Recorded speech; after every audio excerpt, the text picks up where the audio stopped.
Oh, all right, ladies and gentlemen, welcome to session 3, day 3 of the 2024 USAPL Collegiate Nationals here in Atlanta, Georgia. My name is Yuvraj, My name is Benjamin. and we will be your commentators for today's session. Now, this is a big session. This is probably going to be one of the most anticipated sessions. The male 90 and 100 kg lifters. We're going to see some extremely talented lifters out there, massive numbers, and arguably these two weight classes, some of the most competitive up there with 82 and a half in all of powerlifting, honestly. I'm excited. Oh, I'm excited too. We got some heavy hitters out there for sure. Tune in and watch out for today. Most notably, you will see on platform 3 on our second flight. Most Kyle White, Georgia's favorite. He is expected to total 742, but I just know something's going to tell me he's going for 800 for sure.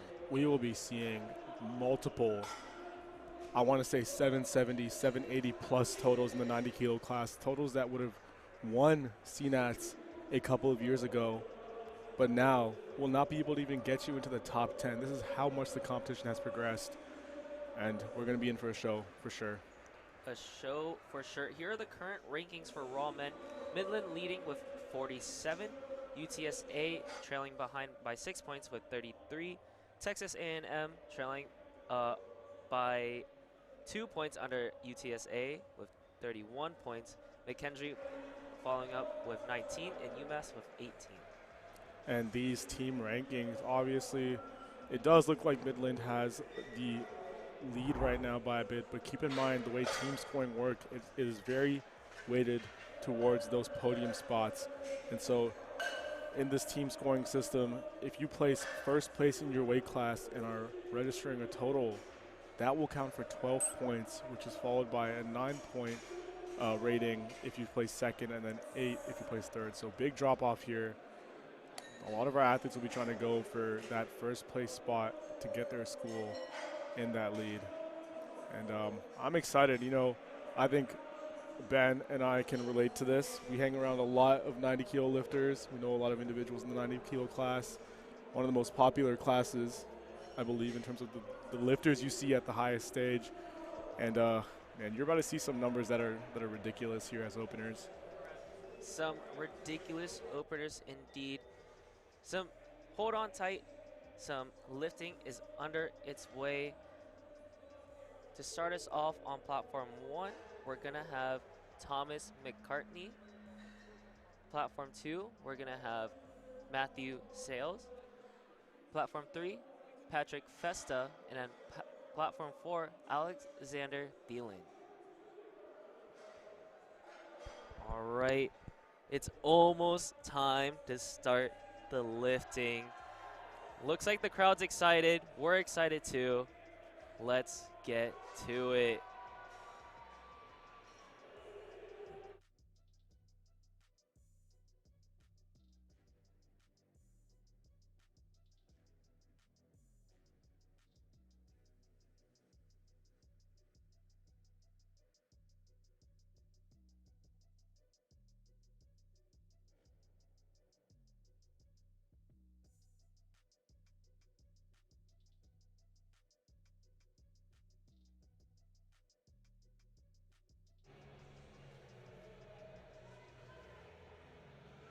Alrighty.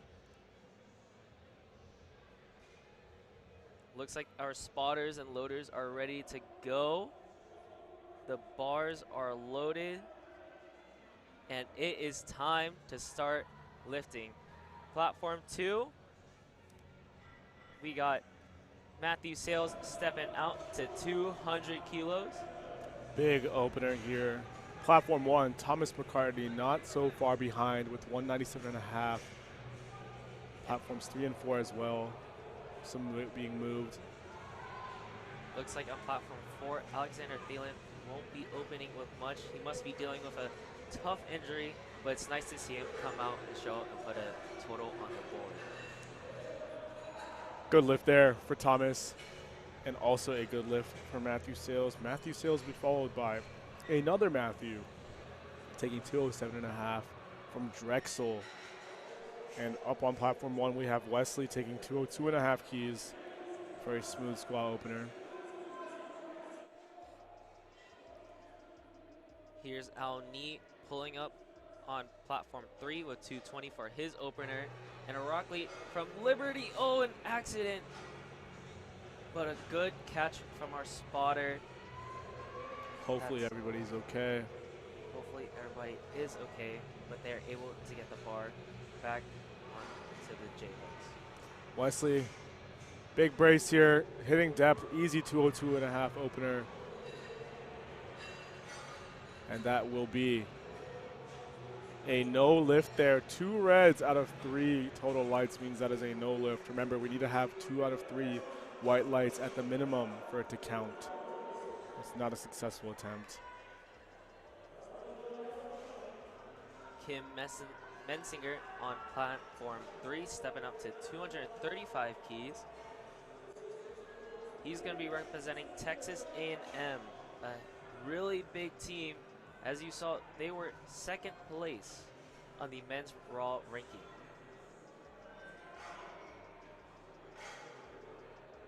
Jacob Boschak on platform 4, representing University of Minnesota. Absolutely nukes his squat of 220. 2 out of 3 white lights. That's all you need. And now we have Edward preparing for a 210 back squat here. We're going to see a range of sort of strength here on the day. I know a lot of these athletes are coming in with absurdly high qualifying totals, especially in the 90 kilo class. Be looking forward to seeing. And it looks like we have a new guest joining us at the commentators table. Kenley, welcome to the commentators table. Thankful to be here. We got Jack Townsend, opened up with 230, 2 red lights. Going to be a no good lift.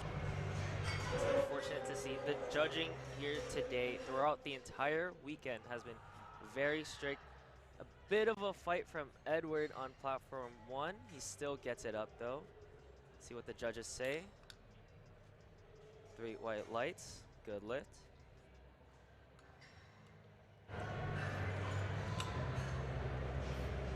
Tyler Matson, opened up with 235 on platform 4. Brent here walking out with, I believe, our first squatter with the sides of the combo racks in, going for a massive 242.5 kilo squat.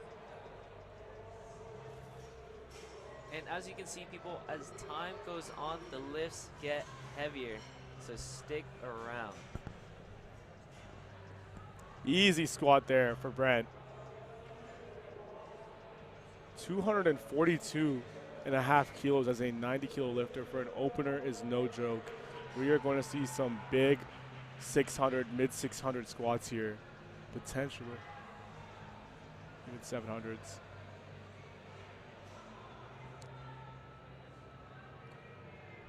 Platform 2, the cameras will go down shortly. We are replacing a cable on our end, but if you want to follow along with Platform 2, you can open up LiftingCast.com and follow along with your friend or favorite lifter. And now Platform 3, PJ Krasinski from Notre Dame.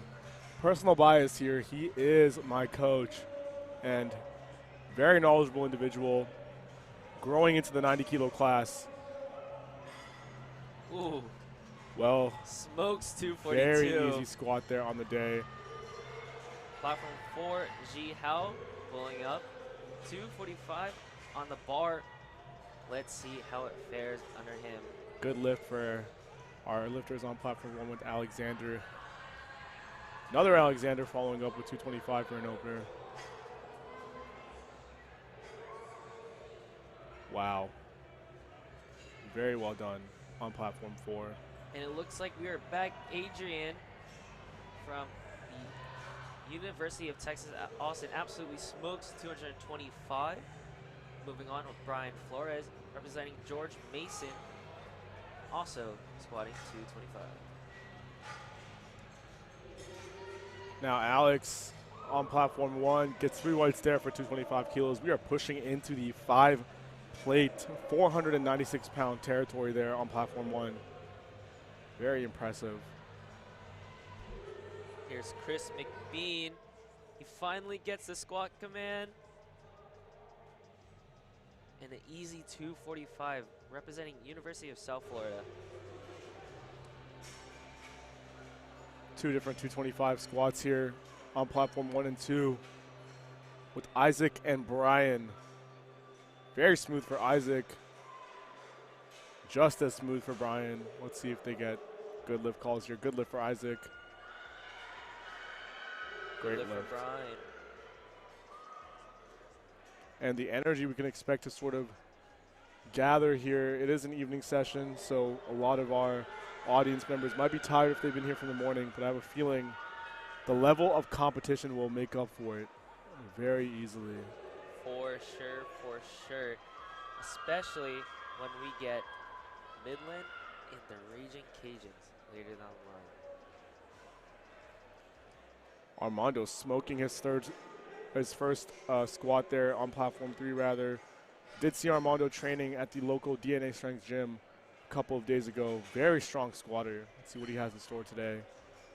And Liam here, 225 as well with a narrower squat stance. Very well done. Here's Andreas on platform 2, getting ready with 225. Makes easy work with it. And 247.5. Oh, Spencer loses his balance. That's going to be a no lift. Now, as a reminder to those who are new to the sport, in order to get 3 white lights in the squat, part of that includes squatting the weight in a continuous manner and also achieving depth. Would you mind explaining what depth actually is, Ben? So depth is going to be where the waist goes beyond the top of the knee parallel. That's exactly what the national level referees are going to be looking for. Hip crease, my bad. But the strict judging nonetheless, and it's great to see that it's a green carpet so far across the board with a couple misses, but you know, with this strict judging, I sure hope that it doesn't mess up any of the lifters today. Here's Jarrett Nowak, a part of OSU, about to squat 252.5 on platform 3.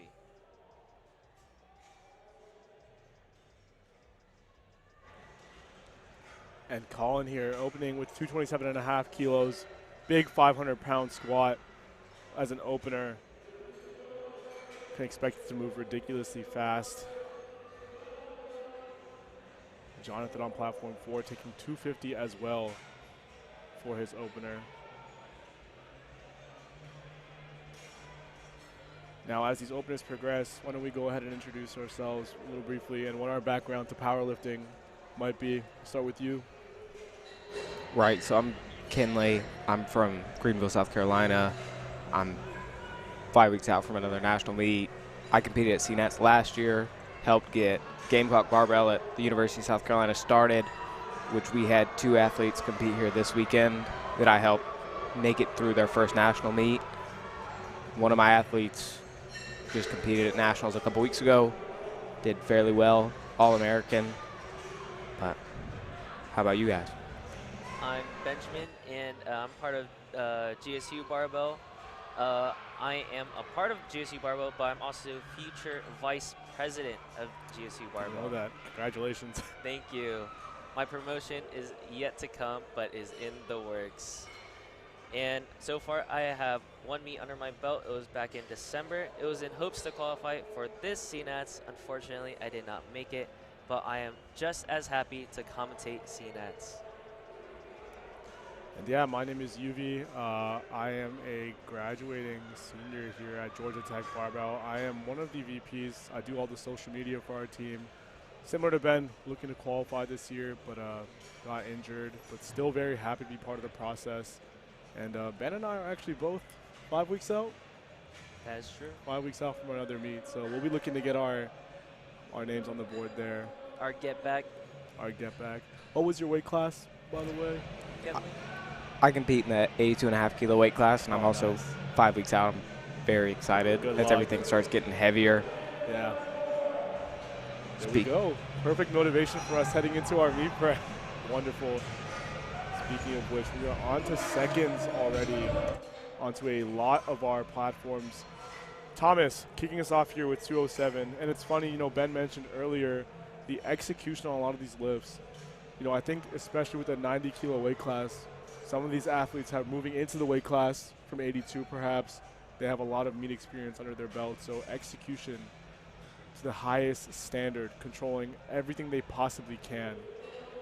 And I'm glad you mentioned some 82 lifters that are now transitioning to the 90 kilogram weight class. It's going to take some time for them to adjust to their new physical bodies. You know, it's going to change a lot of their dimensions, So hopefully they understand. Looks like we have Tyler Lester, Georgia native for UGA. His opener is going to be 252.5 on platform 2. Wow.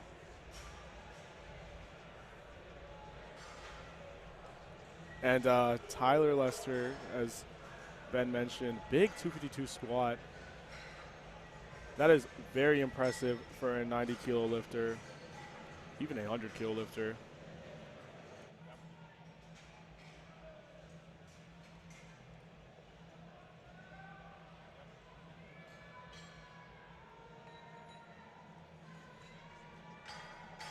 Here's Jacob on platform 4, getting ready to squat 235 for his second attempt. And Kim on platform 3, representing Texas A&M, about to squat 245 kilos. Now, we can't really get a full picture here. You know, it's only the openers and first squats, but a lot of our athletes here will be trying to potentially secure the qualifying total to compete at the USAPL Raw Nationals competition in Salt Lake City in September. And for some context, the qualifying totals for the 90 and 100 kilo classes respectively are 797.5 kilos for the open division in 90 and 825.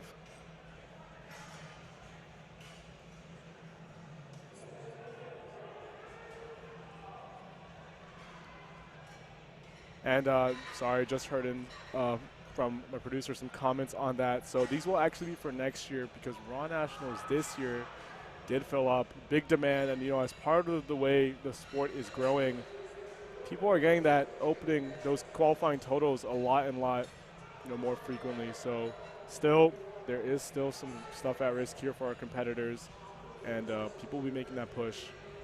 There's Gabriel waving hello after smoking 247.5.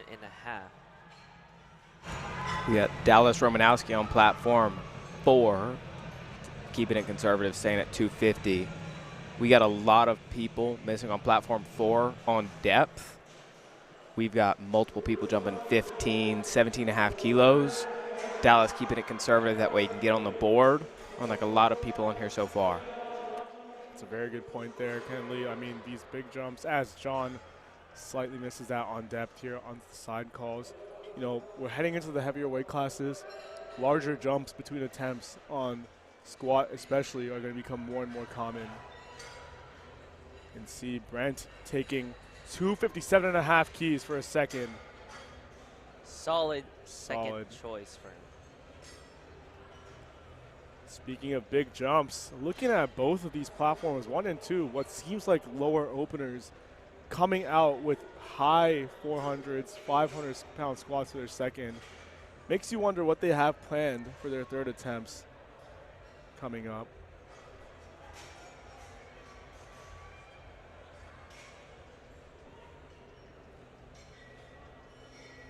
And now we see as Alex, as he squats, 230 there as a second. And now, Kenley, you've mentioned that you've had some of your athletes go to national level meets. What are you usually looking for when picking attempt selections for your first, second, third squats based on the environment? Right, so obviously, number one, it comes down to their strength level and everything like that. Like, you're going to have percentage-based jumps. And when it comes down to third attempts, it depends on who you're competing against, which is where scouting becomes so vital. Very true. Yesterday, for example, it was a lot of more conservative jumps just because, especially on squat, the platform that we were on, they were calling depth super strict, just like you see on platform 4 here. You look at platform 3, you've got no misses on depth. You look at platform 2, it's green all the way down, versus you look at platform 4 and you've got 6 people that have already missed on depth, and we're not even halfway through the second attempts. Very well said. And, you know, again, at this high level of competition, it is up to the athletes to make sure they can perform at the level that the judges are upholding. And here, PJ Krasinski on platform 3, taking 257.5 keys. You're seeing a lot of similar choices in weight selection. And I think that's, when he smokes that for a second attempt. Wonder what his top end is. Yeah, you gotta wonder what his top end is, but I want to point out to platform 4's Spencer Knight. You see, he missed 247.5 because he fell off balance, but it went up with speed, though he did take a step forward. Let's see how this 257.5 goes. Wow.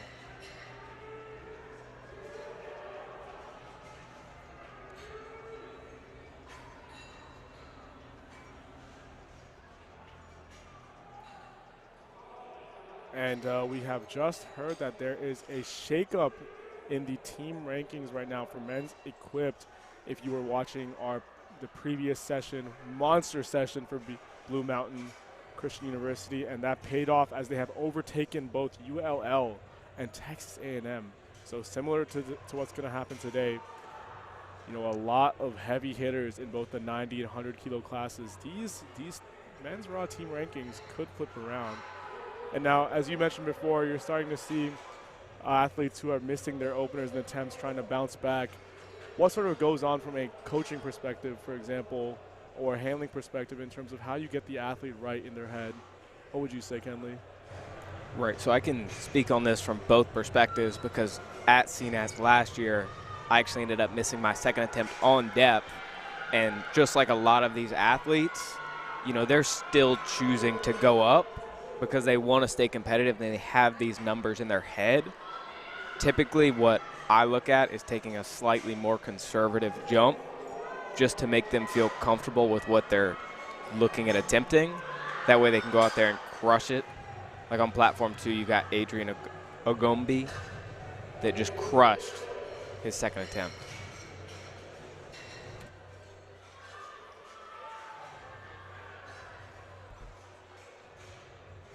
And here, when you talk about squatting, interesting to look at Liam as he hits a wonderful second. His squat, you know, looks a little visibly different from a lot of the other lifters. And when it comes to powerlifting, you see a lot of different variety in the form and bar position. And Liam, they're opting for more of a narrow, lower bar position where some of our other athletes, Jonathan on platform 4, also a narrow stance. And Jaden here was actually working with him in the warm-up room 2 days ago, looking at him ready to take this squat. And so how do you think athletes figure out their technique, you know, over the long term? Is a narrow stance better than a wide one, or is high bar better than low bar? How do you think people figure that out as lifters? It all comes down to what is most comfortable for you, and over time you develop that. When I first started, I had a more narrow stance, just given the background.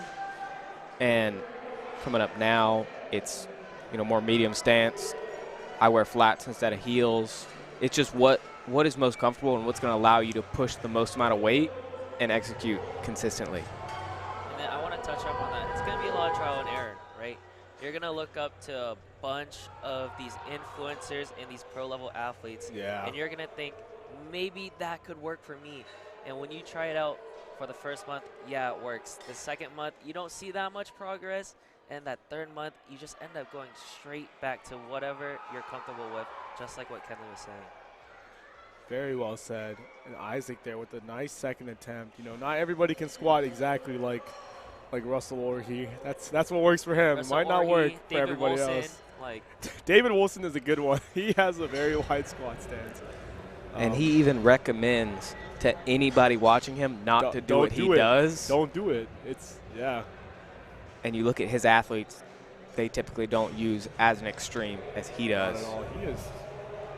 His squat width is wider than many sumo deadlifters' stances, which is saying something. Here, we're heading into some very heavy numbers here, 277.5 keys as a 90-kilo lifter. Now, again, 90 kilos is just that number in terms of that weight class where you often see the highest amount of, I want to say, total weight lifted at that body weight just because of how the human body works and how a lot of people fall into this weight class. And like you said, especially with 82s coming into the 90-kilo weight class, you see some very large lifts here as we head on to our thirds here on platform 1.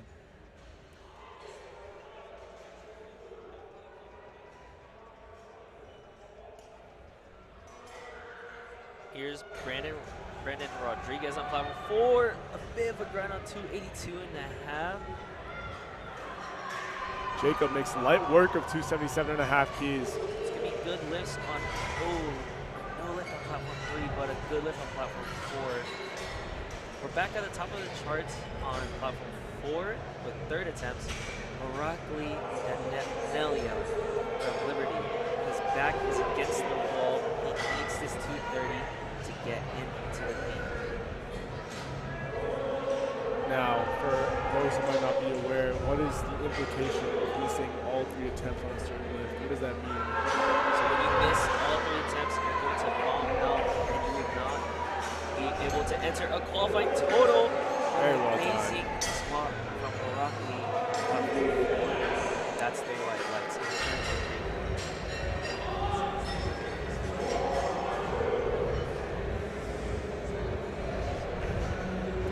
And honestly, so during warm-ups before lifts, when I was walking around back there, tensions were high. Now, honestly, it was pretty scary. There are some people who are more relaxed, a little bit more stoic, but I know for someone like Kyle White, he's super serious, he's so locked in. He just doesn't want anything to get so honestly, I was tiptoeing around him. Oh yeah, and Jack Townsend on platform 4 in a similar boat to one of our previous lifters. Has to hit this to stay in the lead. And, you know, it's interesting as Wesley unfortunately misses his third attempt. This is a very well-produced feed, very high-level production here in the one of the largest venues ever, I believe, the Collegiate Nationals. You know, we look around the warm-up room, we have, as you mentioned earlier, 12 total TSS racks with all new TSS equipment. Very high-level quality here, 4 platforms. Jack Townsend saving his meat with the third attempt. And John Morale here taking a 10-kilo jump. Very well done.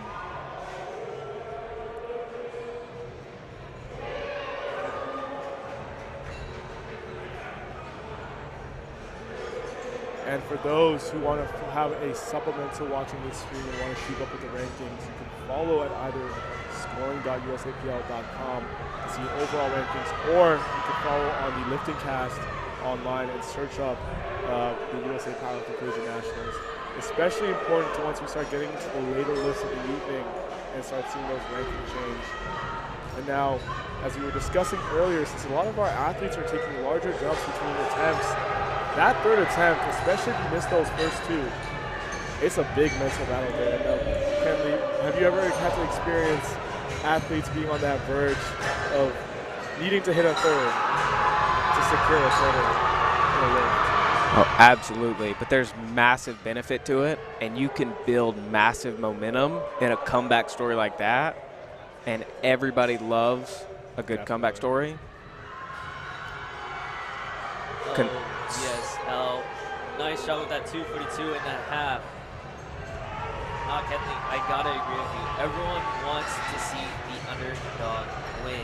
We see it time and time again in previous days and sessions where there's supposed to be a predetermined winner, but they've always fallen short.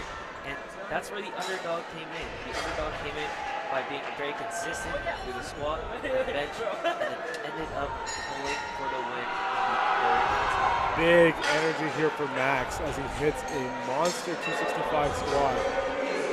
He wipes there in the all A7. And now we have Kim. Platform 3 taking 262.5 squats here. Alex on platform 1 getting ready to squat 235. Can he recover and hit this? Can he go up? Just not there for the day. He does get to up to 215. And you can tell. The fight from Kim. That was not enough.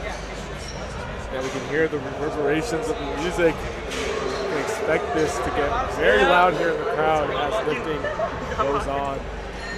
And I believe platform 2, Tyler Lester, getting ready to take 260 here for his squat. While Colin is getting ready to take 240 again, just like no worries. Colin back against the wall.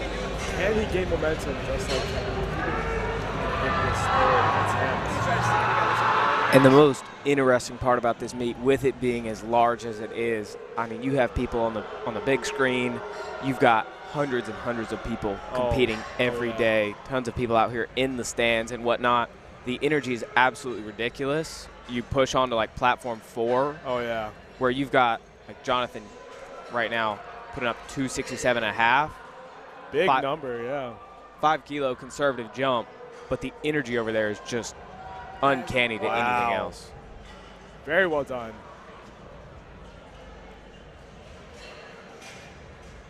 And Brent's getting ready to take 265 here for his third on platform 3. While Alexander all smiles there as he hits 242.5 kilos. Very well done. Alexander Engelman there, I believe, will be going 3 for 3 heading into bench. Good squatting day for him so far. Smooth squat from Brent for his third attempt on 265. He gets 3 white lights. Chan from UMass, who's requesting a reride, still has 40 seconds on the clock to get the start.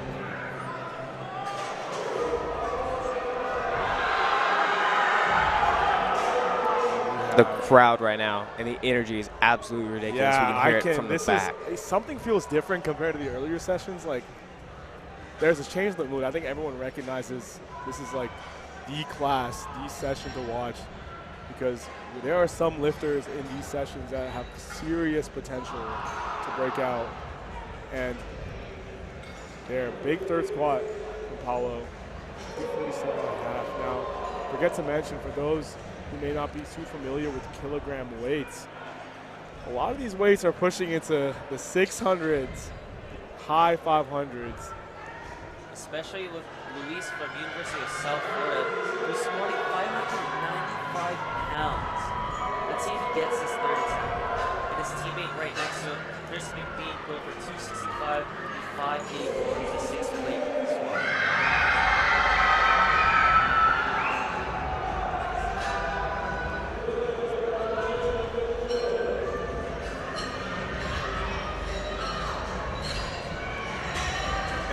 Just learned that Colin on platform 1 has now just prevented himself from bombing out. He had his lift overturned, so his third squat is successful. And now Liam grinding for that 247.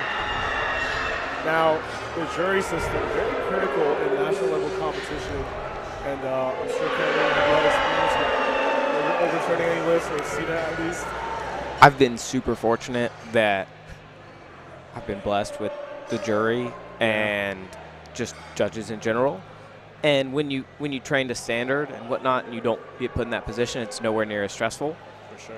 But in situations like that, it's mandatory. And Spencer Knight on platform 4 with a massive 600-pound squat. Very nice. Blowing it up. With the energy now, when we're going into 90, 100 kilos, it's not like the other days where you've got 67.5 kilo lifters, 75.5 kilo lifters that aren't putting up, 600 pounds, and it's the middle of the flight. Exactly, yeah.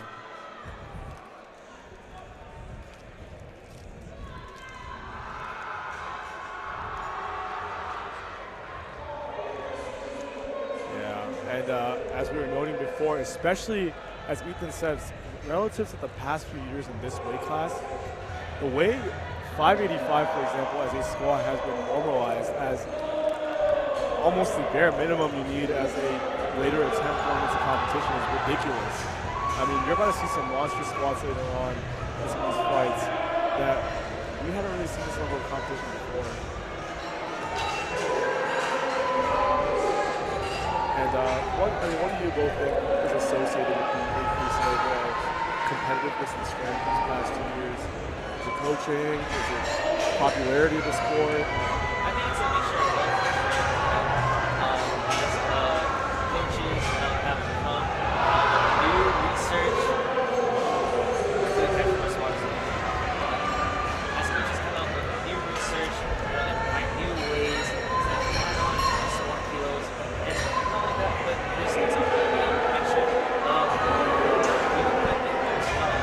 I'm not saying these things are definitely Wow. 30 kilos. That's definitely placebo.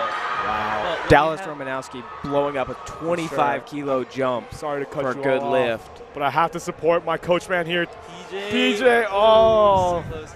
But when you have the correct mixture of right coaching, correct nutrition, and the mindset to become Correct. better and to become one of the best, that is what raises the standard from 584 to making you a top 5 to 584 being the standard to be top 20. Last attempt on platform 4, 292.5 Wow. kilos. We are pushing well into the mid 600s here. This is an impressive deadlift for a lot of these lifters. And now we have Brandon squatting it, putting that weight on his back. No lift there for Jacob. Looking at 645 pounds. Wow.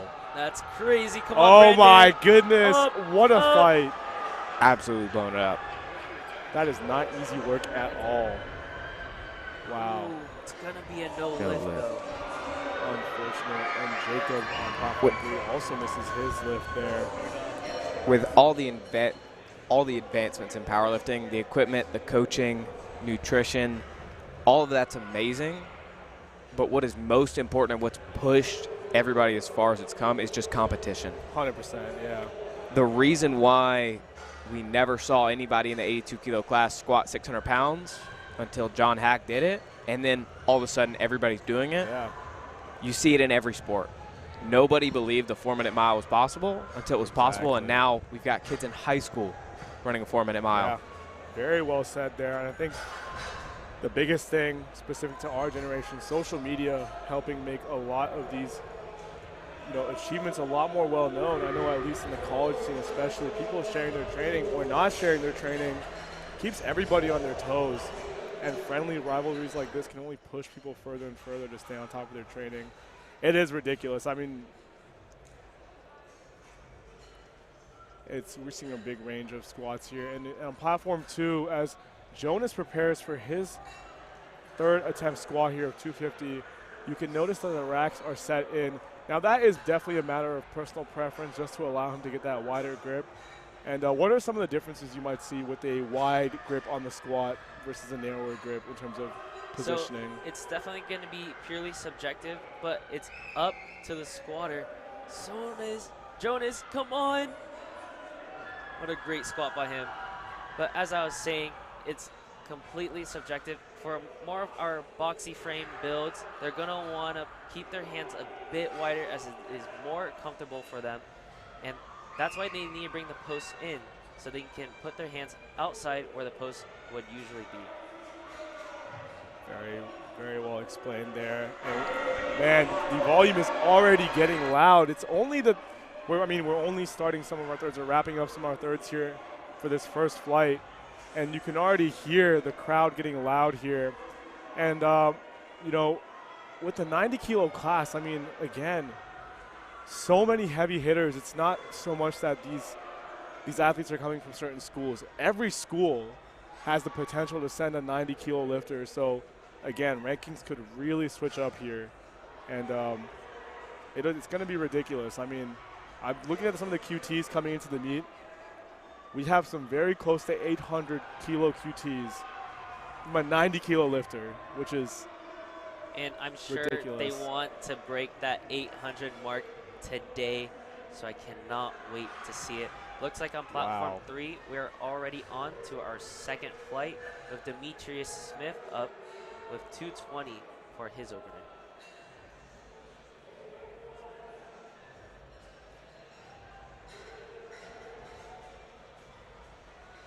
Now, it takes a lot for an individual to reach CNATs, but you will see some really, really heavy squats on platforms 3 and 4, as that is where the heavy hitters of 90 and 100 kilogram lifters will be. And now, you know, when we're looking at all these lifts, as Kenley and Ben have mentioned, it looks like they're getting more and more absurd by the year.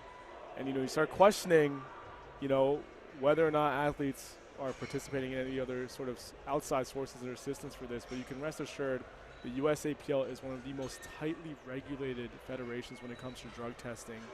Last year alone, 86 drug tests were carried out, and these drug tests are not random. They are targeted, and they're usually trying to catch people to make sure the entire platform is clean. There are also out-of-meet testing lists, for example, for the very, very top level.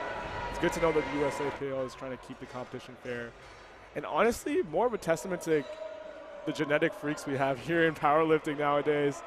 It's crazy. I mean, we have friends that come in just lifting weights and then suddenly just squat 500 plus their first time. And it's a rare sight to see. And you take a look at platform 4, like Milo, opening up with over 585 pounds, 267.5 kilos, absolutely massive owners. We're going to see some mid 600 squats, high 600-pound squats. Yeah. You talk about an opener, the difficulty of which, you know, could be related to a weight that you could hit if you were rolling out of bed. And if that is true, then we have athletes in platform 4 hitting 600 pounds, 585-pound ranges like it's nothing.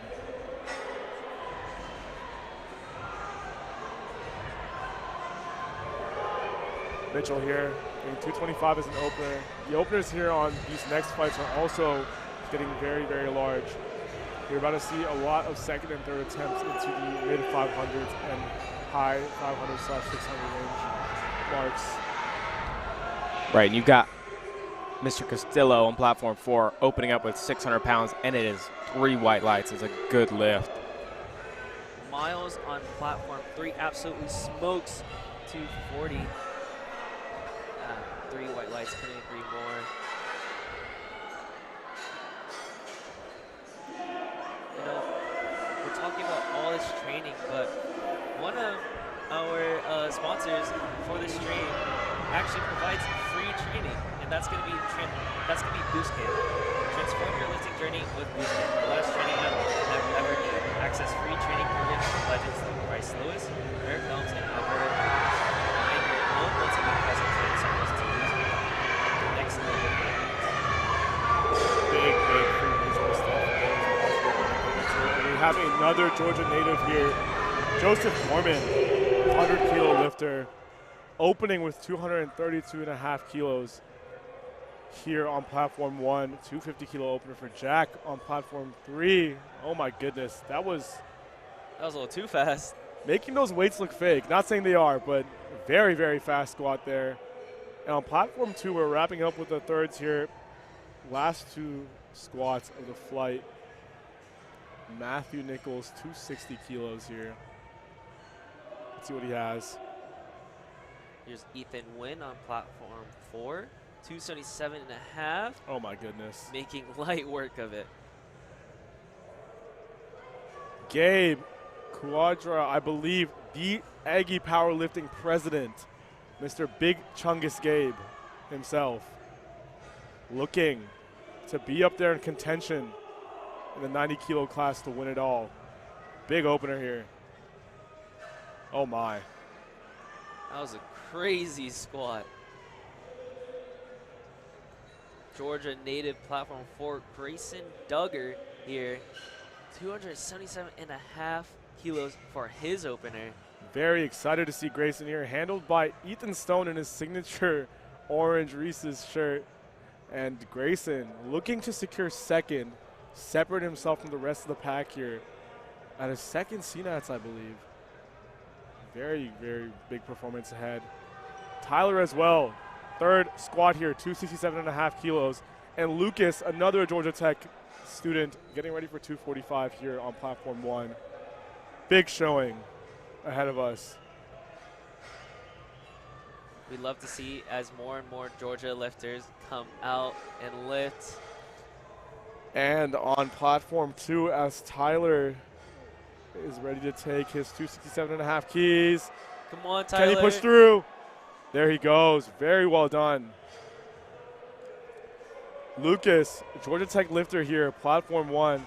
Now, he's gone through some injuries through his training this past year, but he has done an excellent job of recovering and building his way back up to hopefully a massive 600-plus squat.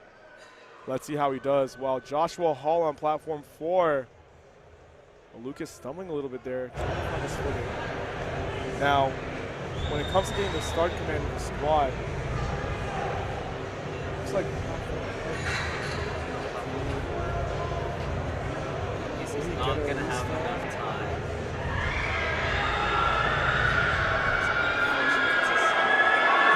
An amazing squat from Joshua on platform 4.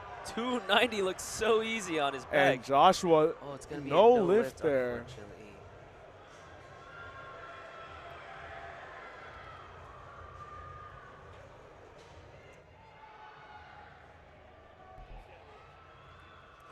And we just learned that in platform 3, we are looking out for a battle here. Forecasted total is tied right now for number 1 and number 2. So you can see how that can change in the future with the rest of the lifts coming up.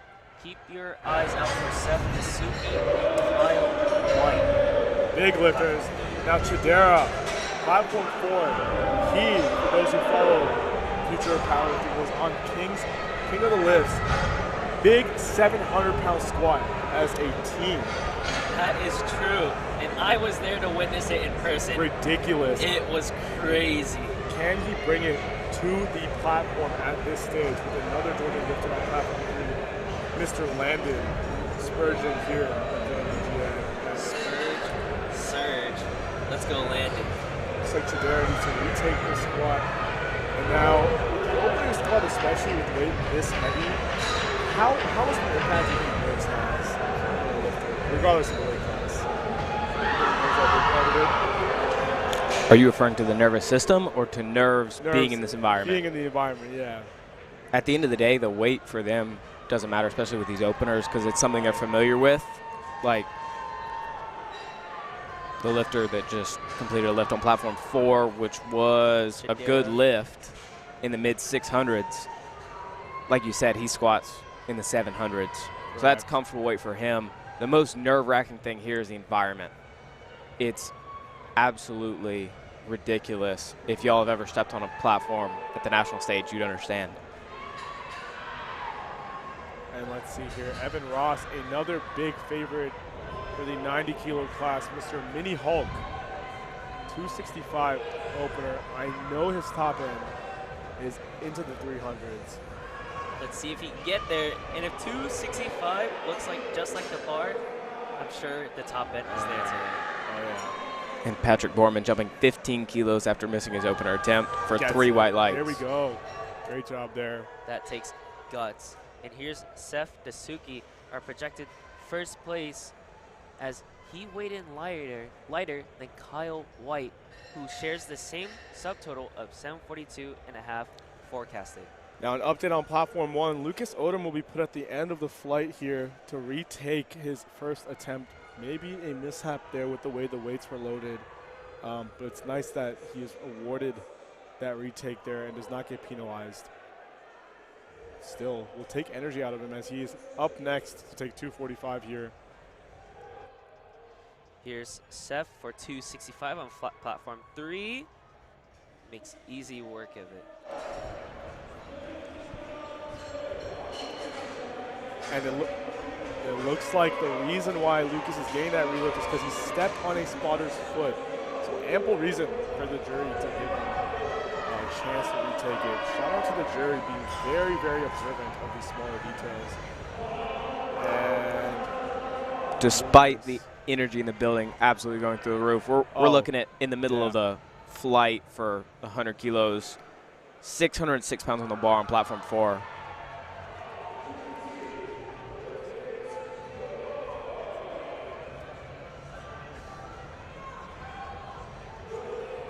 Fun fact, we have learned that Gino, our beloved announcer here, believes that nighttime music is rap.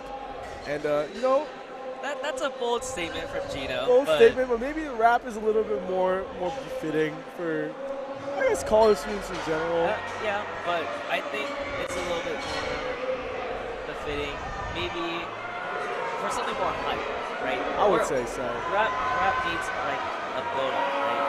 And right now, squats are starting to build up, especially when Georgia native Jacob Hembry comes out to squat 277.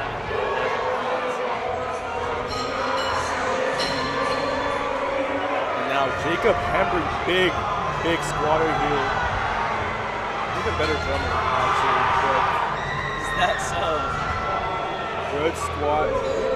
Slow for an opener. And let's see what he has in store.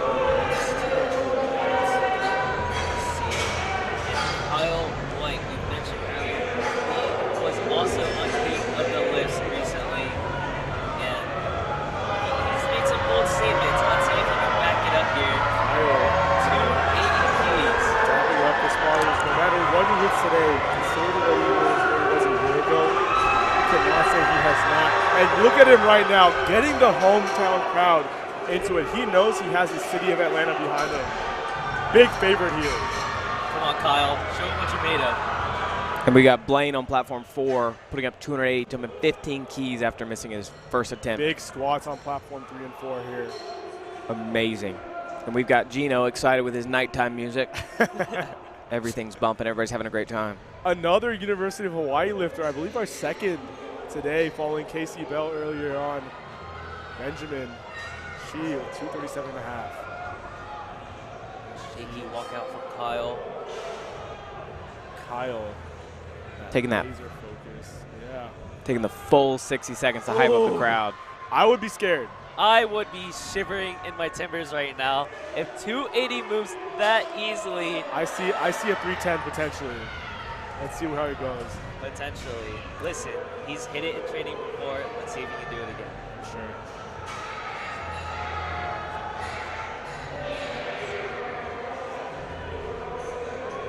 And here we are moving into the seconds on platform 1. We have Wojtek, 230 kilos for our squat second. And now, you know, the way we're judging the difficulty of these ramps is off bar speed, obviously. But for some lifters, sometimes their bar speed It's just that slow. is just that slow. What have you seen in terms of slower squatting lifters, fast squatting lifters? What do you think of bar speed in terms of how hard a lift is? Great question. And especially when I was in heels, and given that I don't use any sort of stiff sleeve, everything's been slower. Oh, yeah. Even on higher rep range, and everything looks similar, and everything looks great until it doesn't. It's really up to the lifter, right? It's always about the constant communication between the handler and the lifter. That's how they choose these attempts, and that's how Jet chooses 282.5 after missing 275 for his first and smoking on platform 4.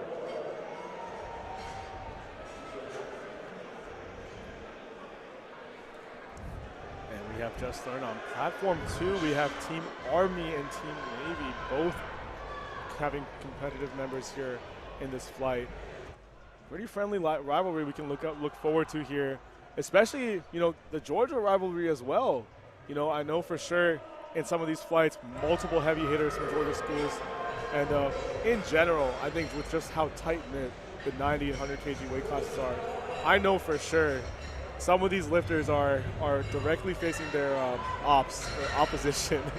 And we're going to see maybe some chirping even, friendly chirping.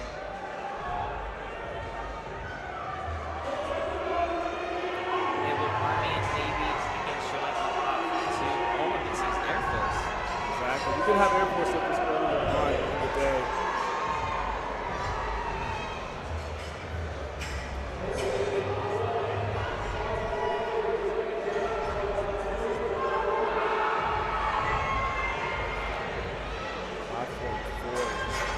Very big squats in for the second attempts here. You can win. When choosing 2.5 for his next jump. Let's see what We got Will Black Oh, on platform 2. Fairly underdog lifter. Very underrated. Very Great underrated. bench prep. 245. Ethan Wynn on platform 4 with a great 292.5 lift. Now, the nighttime music is definitely bumping. You can hear that the low bass tones. Maybe not as striking to the ear as the the drums and the horns from earlier on, but definitely changed the mood here. Come on. Very well done. Very well done by Won Cheng Lee on platform 1. Makes good work of 240. Mr. Grayson Duggar, the Jumping. 100 kg of Georgia Tech here. Jumping 15 kilos Yeah, into 292.5. This is only 7.5 keys below his all-time PR, which was 300, which I saw in training about 2 weeks ago. I really do wonder what he has in store, because I think he's trying to empty the tank potentially and get a very high total and work replacement. Let's see what he has. And when see how good this Trooper has treated him, actually. 292.5. Good second there from Miles on platform 3. Well done, Doug. Well done.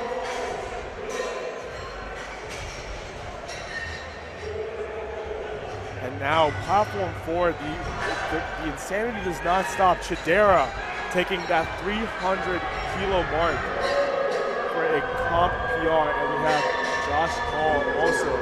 Now Josh Hall, very, very competitive in the 90 kilo weight class last year. I believe placed second to where you hit the race. I have to check that. But he moved up a weight class, and man, oh man, has that benefited him in all 3 lifts. It has, and after missing to 90, he decides to take the 7.5 for his second attempt. that'll be an impressive battle to watch, because they have their very own individual talents, For sure. with Joshua being incredibly good at deadlift and the lifter currently on platform 4 being significantly better on bench. That is a good second to me, it looks like. Chidera is known to be able to grind out a squat, but it is 3 red lights there. No lift, unfortunately. The judging on platform 4 has been very strict. And you've got Joshua Hall jumping 17.5 kilos after missing his first attempt, just trying to stay alive, going into squat and bench in the subtotal. That way he can win it all in deadlift. For sure.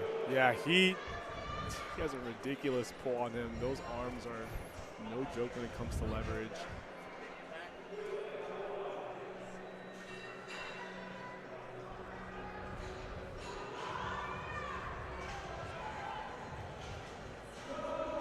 Platform 1, big jumps all around here. Lucas Odom taking 260 here, just shy of his all-time PR he's in training.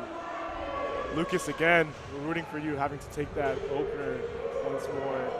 Big squats all around, 262.5 for platform 3 by Jack, and 307 for Josh Hall. Come on, Josh. Wow, that looked undeniable from our angle. Let's see what the judges say. They got a better look. He liked it. Oh yeah. And he's thanking the crowd and the judges after that one. Now, what adjustments do you make as a handler to tell your athlete or to hit that extra half inch of depth when you get those red lights with them? How do you change that up on the fly? That's a great question. And at the end of the day, people typically know their bodies well enough on how to get there. And it's just going to vary. It's super subjective from person to person. But what's most entertaining and interesting to me in this flight is Joshua Hall's going to beat out, and his competitor that he's competing with only jumped 2.5 kilos after missing his second attempt. Yeah. And that battle is going to be big. I mean, Am I seeing that correctly? Josh is going for a 700-pound correct. third attempt. Josh has hit, I believe, just under 700 pounds in training. well within his means, most likely. Adding.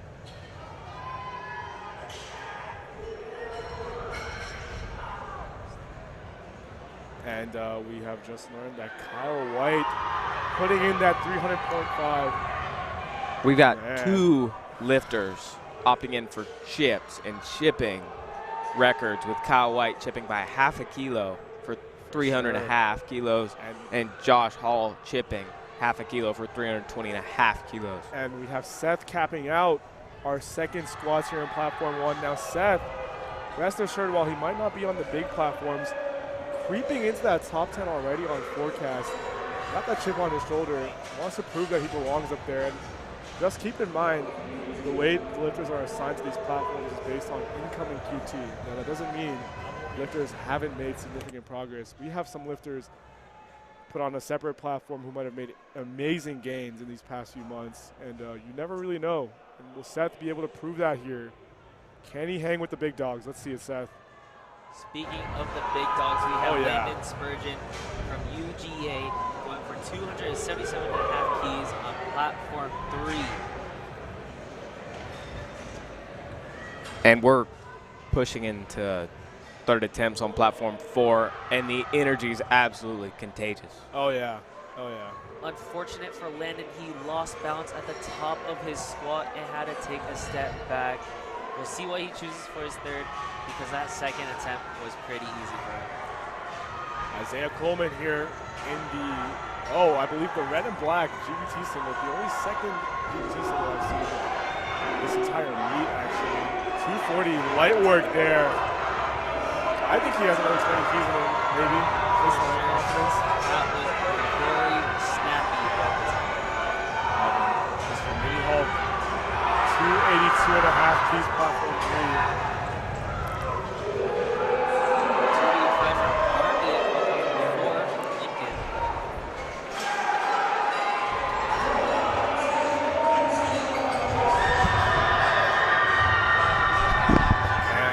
Into our thirds here. The energy is shifting here on platform 1 as we'll take it off at 235 for his third attempt. On platform 4, the energy is booming. We've got Milo jumping 5 keys to hit 290. People are definitely gonna make some questionable jumps here, as they really want to edge into the top 5 or maybe even the top 10 placings and get points for their team. Wojtek here with an amazing grind, pushing through. Oh my goodness. On platform 3, Andrew Kane jumping 25 kilos for a second attempt and absolutely blowing it up. Wonderful call there by the handler for Wojtek.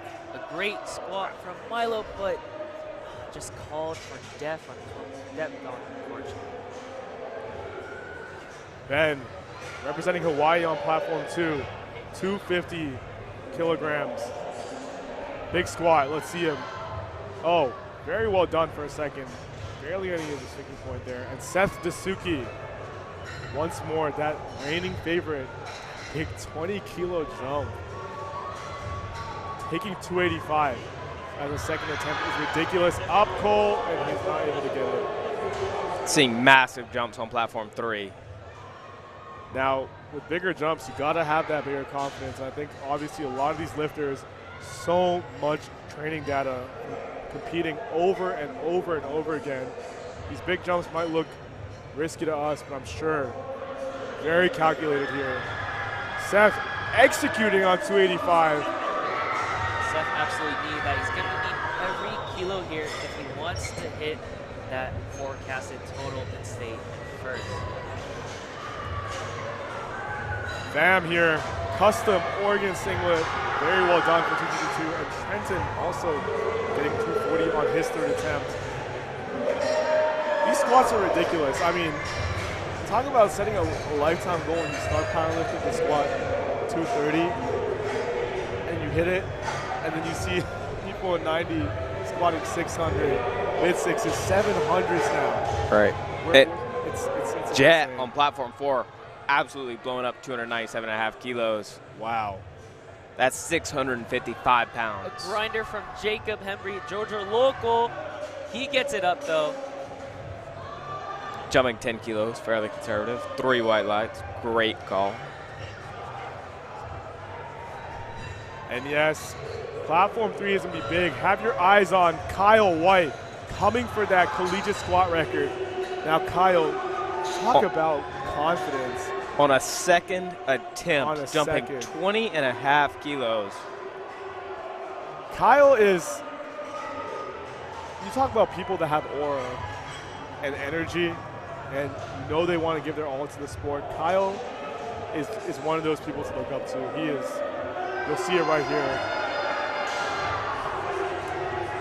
And again, just barely 20 years old.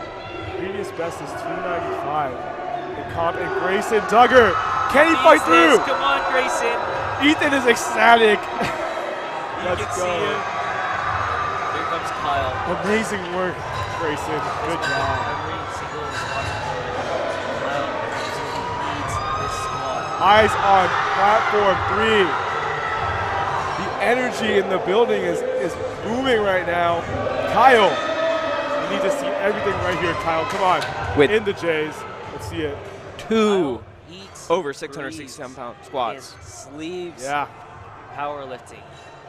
He's wanted this so bad for so long. And he's here to show everyone who he is. Come on, Kyle. Let's go. Oh, my God. An easy squat for him. Kyle has plenty in the tank. And he know, yeah. This is his city. He's going to get it. This is his city. Come on. This is his city, and he's going to make it his state as well. And Blade fighting for 300 on platform 4. Oh, my goodness. It's as if lifters are going blow for blow right now. No number here that you see is safe in terms of being away from the crowd. There's someone here that can hit it on the platform. Even after missing his open attempt. Ridiculous. Talk about bouncing back. On platform 4, jumping from 300 to 302.5 after missing it in the second attempt. Chidera, very talented squatter. He just needs to execute this, hit this to depth, and he will. Someone called Gino over because this is the number of the beast. 6, 6, 6. Let's see it, Chidera. Thirds all around, all 4 platforms. This is what we're talking about. Good squat from Mitchell. A grinder from Chidera, but he Great gets it up. Great squat for Chidera and Liam. And can Ricardo come through? Come on, Ricardo. Amazing. All 4 platforms simultaneously hitting their 3rd attempts. And all good lifts. This is the energy that we're talking about. If you don't like this, you don't like USAPL. You don't like powerlifting You don't like your powerlifting at all. Yeah, that's insane. Seeing those thirds move like that. Perfect calls by the handlers too. Of course, exceptional, perfect calls. Here's Ethan Wood coming up to 305 kilos, getting ready to squat back on his back. Cole walking out 260 here on platform 1. Now, don't count platform 1 out, even though it's not the bigger platform. Wow, still big squats all around. Unfortunately, Joshua Hall coming in, platform 4. Oh my goodness, is that a 15-kilo jump? Is that correct? It's not. It's a 13-kilo jump. 13. I can't mental that. It's been a long day for us. It has. But 13,700. He's going for 706. Let me correct myself. 706. Wow. Joey on platform 1 for KSU. 260 would be a big meet PR. Can he execute? Joey, come on. Very well done, Joey. Joey, we are so back. Let's go. And Josue on platform 2. 237.5 keys here. Massive energy on platform 4 as Josh Hall steps up to attempt. Josh over Hall, 700 pounds. Josh Hall, someone who has been known for giving it his all for his team, doing it all for his team, contributing a lot to that energy at the University of Houston. I'm sure he's getting all that energy back right now. And Josh Hall, despite being a long femored lifter, putting up this much weight in the squat. I mean, leverages don't matter anymore. This is grit. Pure strength Oh my from goodness. Josh. New American record on platform 4. There goes that man. He said, "That's mine." That's mine. Well deserved. Amazing work there. Lucas Odom, 272.5 keys. He is taking the 601-pound squat here. He has been dreaming of this for a very long time. Injuries took him back. Retaking the opener took him back. Can he hit this? Come on, Lucas. Sinking it. Let's go, Lucas. Lucas Odom, I swear, if you do not stop hitting PRs at RPE 7, please, He's please. known to sandbag, ladies and gents. Very well done. That is what he's done. Did Jack on platform 3. A deep squat from him. Almost jumping off the hole. He's excited about that. Oh, yeah. Is that a good lift? It's a great lift. Great lift there. You see our spotters trying to adjust the weight and balance it out on platform 1. It's not the easiest to do when you have that much weight on the bar. And for those tuning into the stream, platform 4, I believe, is done with squats. That seemed like it went by insanely fast. It did, but it's because we were so hyped. Here we have Georgia local on platform 3 getting ready to squat 277.5 keys again. Fortunately, he missed on that second attempt because he lost bounce at the top. Let's see if he can get vengeance in that stab back for 277. And Landon here, big squatter, very controlled descent. Come on, Landon. Very well done. Landon went closer to what seems to be the Wilson style squat. You know, very high demand on those. Seth, 280 kilograms here, jumping those 15 keys. As we mentioned, Seth, although he's on platform 1, this squat will put him into 4th place on forecasted placing for the 90 kg or 100 kg class. That is crazy. On platform 4 or 3, we've got Gene also competing 280. Seth, 280 squat. Yes. It's a good Well lift. done. The crowd loves it. The energy is super high. And now, as we see our lifters continue to be all amped up, you might be wondering, how is it possible for both the lifters and the crowd to have so much energy? And I think a lot of that, as John can't get his third squat, is due to caffeine. And now managing caffeine intake as a lifter in general is pretty interesting, but especially on meet day. How do both of you go about caffeine intake? I take as much as I can. As much as I can before passing out. Honest? How about yourself? Very fair. I try to keep it as much as I can, but also fairly controlled. You know, for squats and deadlift, I try to take a scoop of, a moderate stem pre-workout we probably all know and love, which is 110. Yep. Shout out 110. And Kevin's here. He's having a great time hyping everybody up, and he's iconic in USAPL here. Definitely. Dill Pickle Lemonade. Sold out very quickly here. But I try to push 1 on squat, 1 on deadlift, and a half on bench. Very well said. Gabe, oh, not able to put that up. Only losing 5 kilos on the squat, so still ground to cover. He has a big bench as well based on his training, or at least what he shows. I know he's one of the lifters who loves to gatekeep his training, as you will. And now gatekeeping training, what do y'all think about that? You think it adds up to the little bit of the friendly competition here in powerlifting? I think it leads to, guessing group, room for imagination for your ops. But me, myself, I don't like to gatekeep training, I'm more of a flaunter, right? No matter how many kilos I'm putting on the bar. But looks like we have Brody on platform 3 stepping out 290. Now, eyes on platform 3. The last 3 squats of this flight, or the last 4 squats of this flight, are all over 300. For the last 3 will be matching or potentially breaking the record that Kyle White just set in the seconds. So you definitely want to stay tuned for that. with Kyle White looking to break his own record at 311 kilos.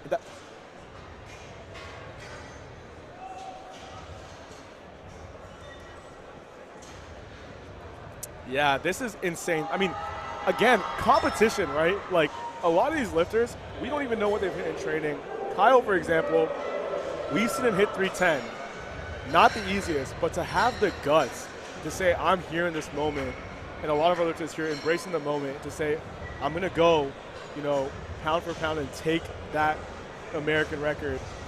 I think it's very, very admirable. It's crazy, and it's hard to comprehend because obviously these numbers are, it's hard to contextualize. It's hard to grasp, really. But come on, Seth, 300 keys there. Every single lifter today is gonna need every single kilo that they can get. And looks like Kyle's gonna bring 101% as he's gonna go 1 kilo over his personal best in gym. Jacob here, 262.5 keys unfortunately does not go, but here we go. Evan Ross looking to tie Mr. the American Mini record. Hulk. Now, I believe because Evan Ross weighs less than Kyle White, you know, if this was the only attempt of squat left, would that record be his, or would it still just be a match because he weighs less? It would be a match. It would be a match. However, still impressive. Slightly lower body weight. Now, a lot of our lifters in this class just barely under 90 keys, probably because they train closer to 92, 93 kilograms, cutting into the meat.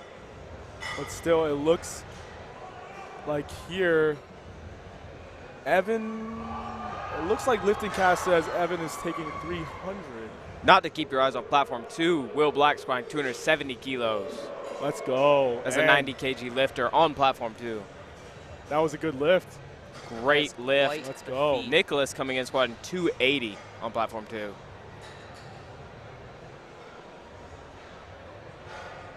Okay, interesting thing to note here with the context. Because Kyle has already hit 300.5 keys, Evan cannot load that 0.5 kilo chip since it is just matching the record.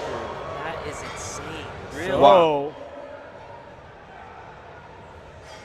and he couldn't know because it was on a separate platform, I believe.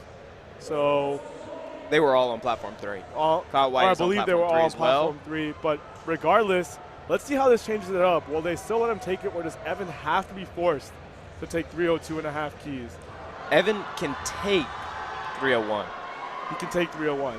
And now Evan has hit 300 in training, I believe, as his heaviest squat. Doing it in the gym is one thing.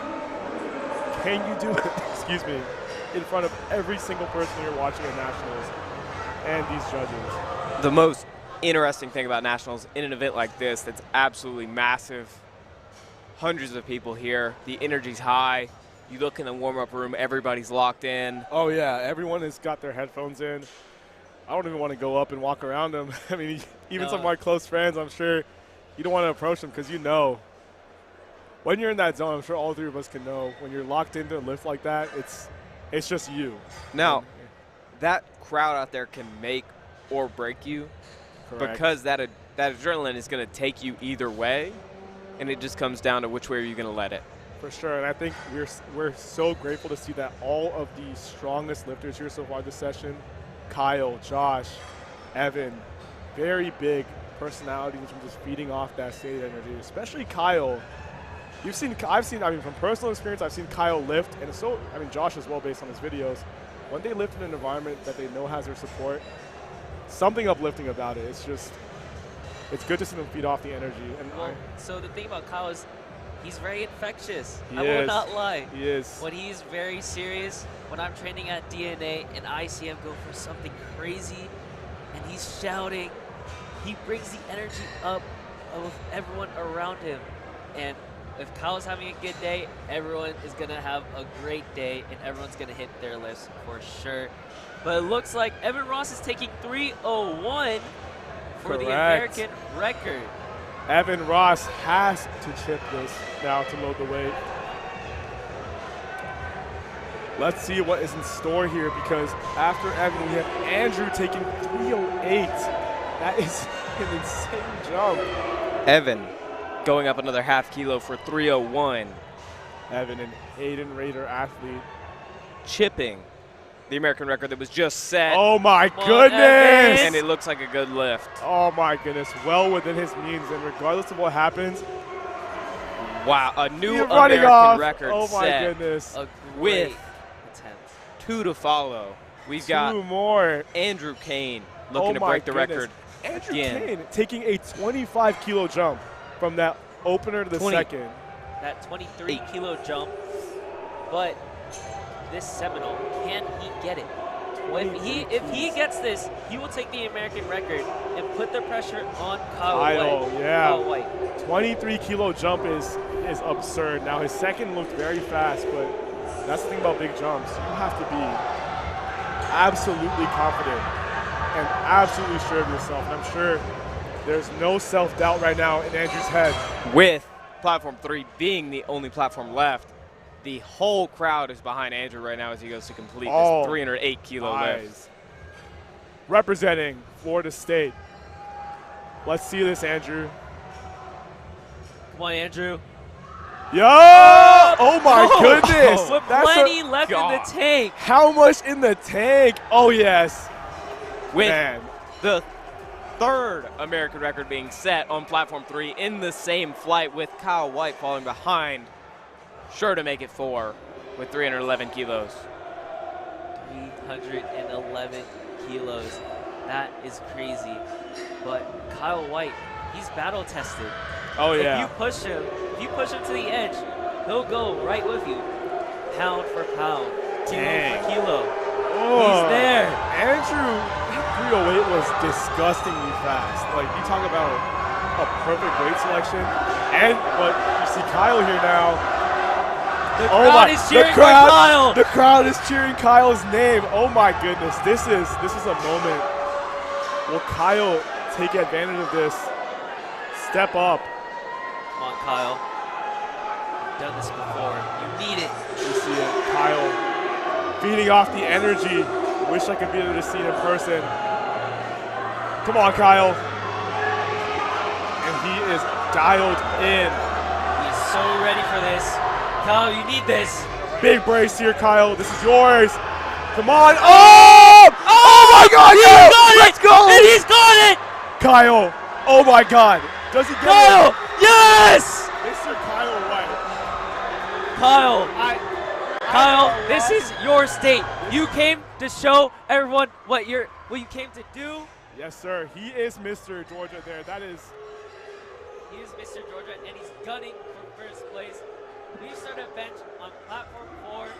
Shift your attention over there. But we're Oh still my waiting on platform goodness. 3. We're going to a short 10-minute intermission. Don't go anywhere. Trust me.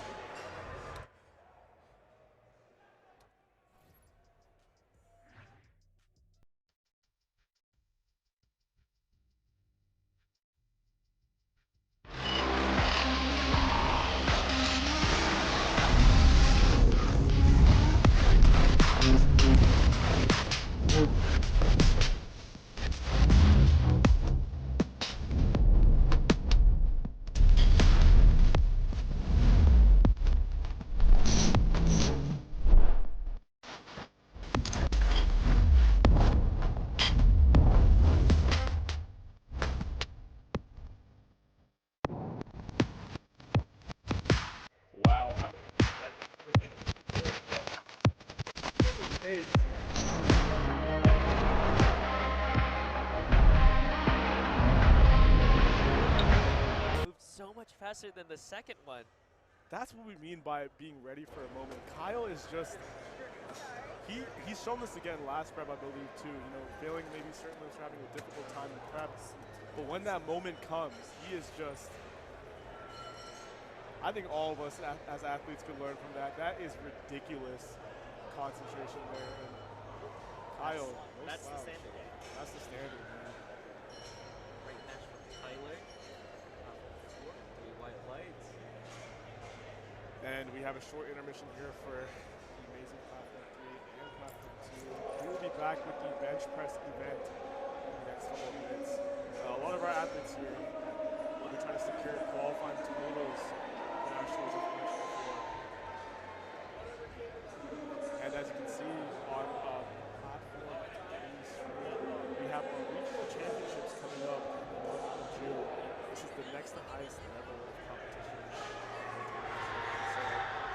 important for these athletes to, especially if you are looking to compete in it, to qualify for a competition. Look out for regionals.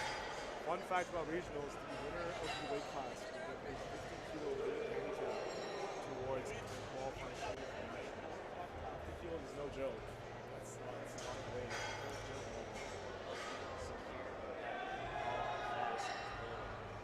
And with the competitiveness of the sport ever growing and the qualifying total, as you both know so well, jumping so high so quickly. Oh yeah, ridiculous. That 50-kilo handicap is massive. Definitely, but don't expect the competition not to be there. I mean, everybody will be there who's looking to try to get a spot, who hasn't already. And man, what a great battle already on platform 3. This is what we're talking about, you know, coming down to the third attempts, beating those records, feeding off each other. That's what we like in the sport. Platform 1, getting ready here for the bench press with 132.5 kilos as an opener for Liam scheduled here.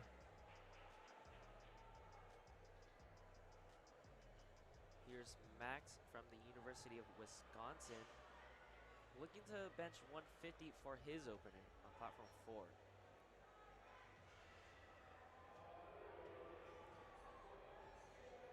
Liam Rott making a great bench on platform 1. Up next is John Morrill from the University of Colorado, Denver, looking to bench 137 and a half. Spencer Knight opening 150 kilos on platform 4. And now the bench press, you know, a little bit more of a technical lift. I think probably the most technical, maybe that all of us can agree, when it comes to the level of execution needed on the platform. And as a result, I think a lot of times you'll see the bench press be the one lift where numbers might not be as close to training based on performance on platform. What do you think that might be? What's the reason behind that when it comes to doing it on this stage? It all depends on your level of diligence during prep. If you train with proper commands, as bench being the most demand heavy out of all 3 of the lifts, and the commands being more strict. You've got Dallas Romanowski opening up with 155 kilos on platform 4, 342 pounds. The commands are definitely strict here. The judges are going to look for a motionless bar as it is paused on your chest. Now, any movement that they see, even downward movement as they give you the press command, that's going to be a no lift. And unfortunately, no lift is going to hold you back, especially if you're going to go for the win today. Dallas with 36 seconds on the clock running out to the bench. Under legacy training systems, the way that they ensure they can meet bench performance on the platform is using 2 and 3 count in the programming to help progress the bench and be ready for comp. 155 kilo opener for Dallas. These are some massive openers.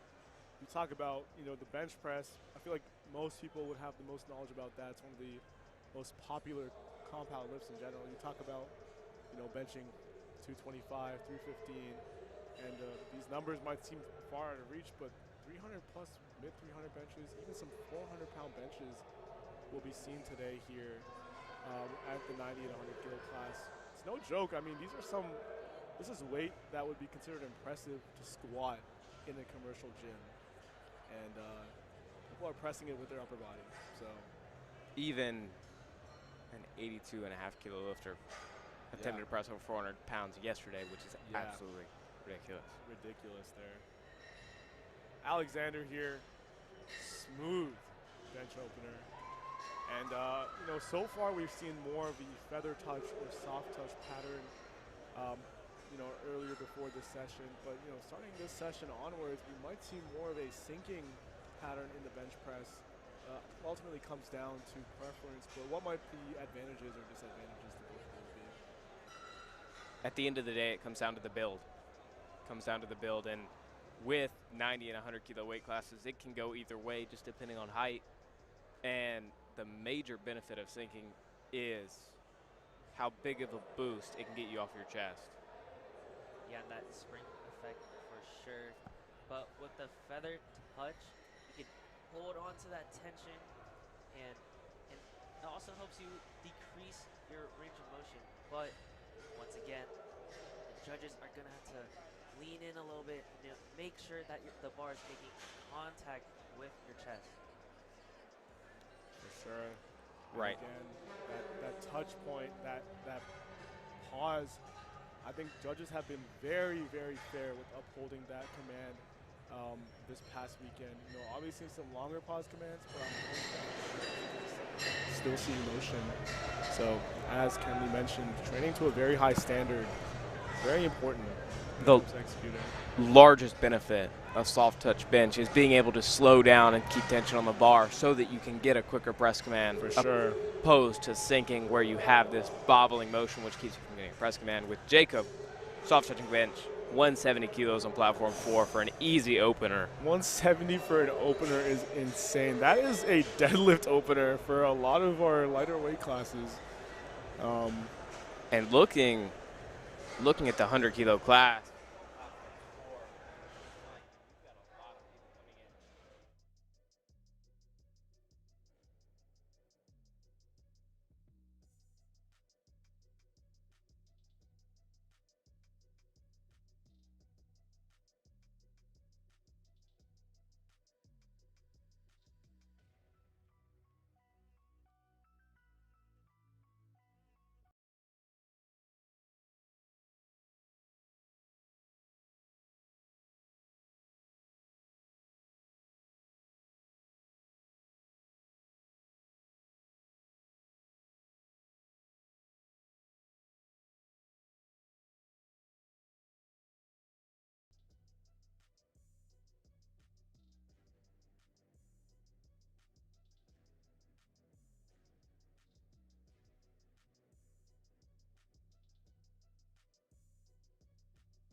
Largest cluster of people in terms of competition, but still moving up those extra 10 keys. I mean, best example, Joshua Hall, right? 10 I mean, he hasn't even filled out 100 completely yet. And bro's squat, deadlift, and bench all went up. Ridiculous. And I think the benefit of just being able to eat up into your weight class and have a weight class to go into, as Cameron mentioned, is definitely advantageous. Looks like we're underway with bench on platform 2, and in a couple seconds, platform 3 will start bench as well. Brandon Rodriguez, who closed out squat for this flight last, is having the heaviest opener with 180 kilos on the bar as an opener for 100 kilo, weighing in 1.5 kilos underweight. Plenty of room. Plenty of room, and just shy of that 400 mark, but making excellent work of 180. And the beauty of being able to grow into a weight class and grow up. As for me, I started in the 75 kilo weight class, squatting about 540. And from there, my attempt at CNATs last year, I qualified for 82.5 under the 75 kilo weight class. And jumping from 75 to 82.5 kilos, I managed to take my squat from 540 pounds to 584 in comp at a collegiate national level meet.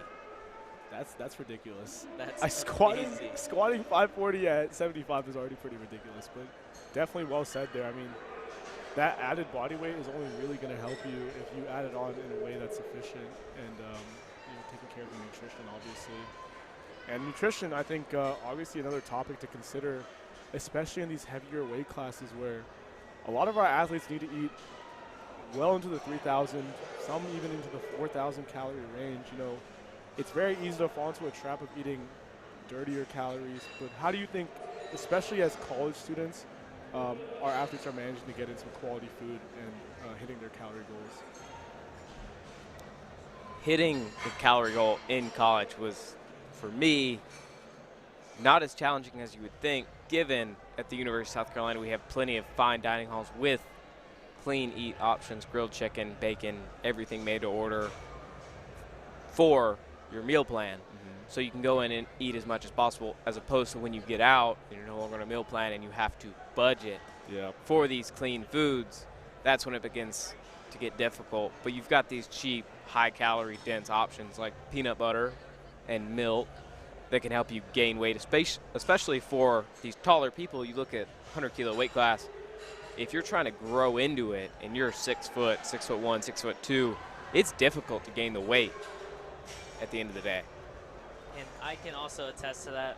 When I was a freshman, living in the dorms, you know, it was tough for me to hold back when I'm walking past all these delicious, you know, fried foods, but my eyes were set on those chicken breasts, you know, and trying to make sure I'm eating white rice. And in some cases, I've had friends and I've seen people bring in scales into the dining hall.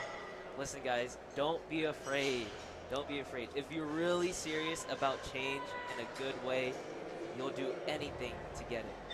That was me freshman year going into the 75-kilo class and then going up to the 82.5-kilo class. And I think the biggest word of advice I can give for anybody going through that phase is you can't focus on what you're giving up. You have to focus on what you have to gain. Because if you focus on what you're giving up, you know, those brownies, those cupcakes, the fried food, and that's all you think about it, you will start to crave it and you will fall into those temptations every time. It's dangerous. Very well said there. I believe a lot of our athletes here can sort of agree with that philosophy. A lot of them have been doing the basic fundamental things over and over again to get to where they are. It's not easy at all. You don't wake up one day and squat 670 pounds. You know, there's a lot of work that goes into that. And we know how hard it is when you're in college, especially just with the way your schedule works, sleep. It's not that easy. But here, John, platform 1, trying to retake his opener, 137.5 keys. Tyler Madsen on platform 4 with a huge jump of 15 keys and absolutely smokes 160 for his second attempt. A grinder for John, but it's just not there on platform 1. Hopefully he can find what's wrong in order to stay in The biggest shock for me going into Collegiate Nationals is these massive jumbotrons, because when you look at it and you're laying on the bench, when you're accustomed to benching in the gym, you're staring up into the ceiling, into the wall. When you're benching on these Collegiate National platforms with the giant jumbotrons, which are beautiful, all you see is yourself benching. Yeah. And if you're not accustomed to that, and if you don't know it's coming, it can throw you off massively. Very good observation there. Again, a lot of things that can go into impacting the environment of our lifters here, but concentration to the max when it comes to these lifts. Good lift so far for these openers. Liam here taking a 5-kilo jump, 137.5. Georgia native, platform 2, Tyler Lesser from UGA's, deciding to take 147.5 for his opener. The clock is ticking, and here he is coming out to make his attempt. Platform 3, Jarrett Nowak, I believe is the brother of Kyle Nowak, one of the most competitive junior 66 lifters in the world. Mean deadlift on him. And I guess it runs in the family because Jared is also a very strong individual. Pressing 155 with ease. Representing the Ohio State University. Yes, sir. Big representation from them in this weight class as well. Really like seeing the diversity in schools in this weight class for sure. Which, one of the most fascinating things here in a new rule, Collegiate Nationals, is a team could only send 2 athletes from the same weight class. Correct. Which, to speak to Army this morning in the morning session with the 82.5, there were some lifters that weren't able to make the cut. Yeah, no, I think definitely switches things up. I mean, schools now have to decide between sending some of their better lifters. I know in our school, for example, There is. In our school, for example, there is sort of that interplay between, now that they know only 2 spots are available for a certain class, lifters might have to move up or down a spot, or move up or down a weight class rather to make a CNET spot. But I think it makes it all the more competitive because now schools have to send their 2 best lifters per weight class, and it only brings the competition up. And as you've seen today, really paid off. We had an amazing battle for those tuning in just now on platform 3 especially when it came down to squats. I can actually attest to that. I've heard through the grapevine, Bryce Hale decided to bulk up to the 110s from the 100s so he can make some room for his fellow teammates. That is an admirable. What a class act there by, I believe, one of the UK presidents. He is the UK president. Would love to see the collegiate scene really coming into its own, man. I just, even though I'm relatively new to the sport, I think it's amazing that powerlifting is blowing up like this. Getting into the mainstream, you're seeing media outlets like ESPN starting to post powerlifting hitting crazy numbers, and obviously this only pushes people to be more competitive on their training. And as a result, when everybody's dialed in, big numbers are bound to be shown. And, especially with the bench press, I feel like seeing people in the 90 kilo class pressing into the 400s now is that wasn't an idea or a concept people were comfortable with.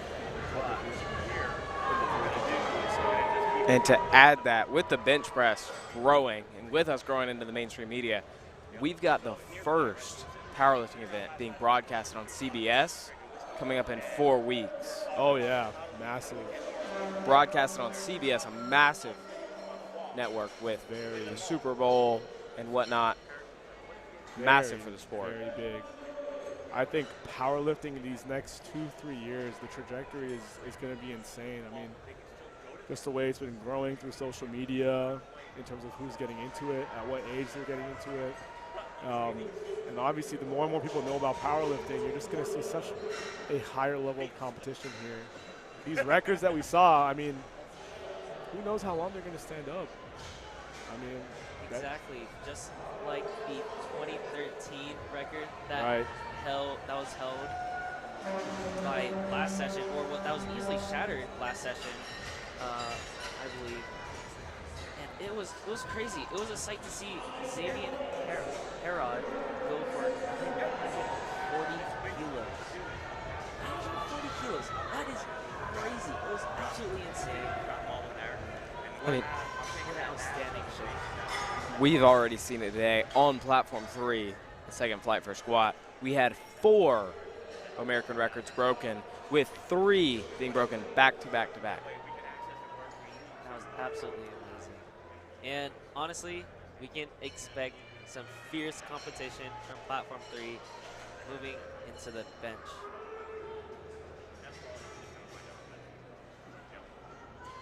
Jacob, the 180 kilos, second attempt, moving easy. Now the bench press, previous sessions we did say we started to see a lot smaller jumps relative to squat and the deadlift, but still some 10 kilo jumps here on the bench press. That's pretty big. I mean, on platform 4, 15 kilo jump. Platform 3, Levy with a 167.5 kilo opener for a 90 kilo lifter. Big 3 white lights here. I mean, really makes you think. And seconds are underway here on platform 3. I don't know, taking big jumps on the bench press is a little different, I believe, than the squat or the deadlift. Your body just really has to be primed for that jump. And we'll see how our lifters respond here. No lift on platform 4. It did move exceptionally well, though.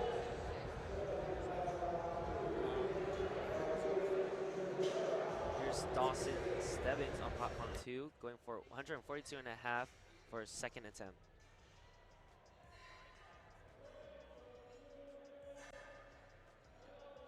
And then Brandon Rodriguez on platform 4, going for 190 for his second attempt. Oh, this tough sticking point at the top. Brandon on platform 4, where he gets it through. We're going to see something maybe on the conservative side for his third attempt. We'll see. Talking about the benefit of syncing, he blew through the bottom of that rep and slightly got caught at the top of the rep. Kind of similar to how the mechanics of a bench strip would work. You know, you're sacrificing a lot of that top tension and lockout strength for explosivity off the chest. Now, I feel like that works out depending on the lifter you are. If you prefer a sticking point later on in the lift and know you can get through it, then I guess that works. But for a lot of these softer touch benches here, you'll see a lot more of that mid-range or near the beginning sticking point, especially if they have a super wide grip and they have to hold on to tension. Grip width is another thing. Just because you got long arms and you want to minimize your range of motion does not mean that is the strongest position for you. I know I've tried a wider grip, especially with my shoulder injuries. Closer grip has been more advantageous. And I know as people go up in weight classes, as Ethan was mentioning, closer grip has worked for him. What are your thoughts on that in terms of grip width and the bench press? At the end of the day, it's subjective, and you're going to fall into what is strongest for you in your training previously. So for me, I have a fairly narrower bench, and that's just what works for me.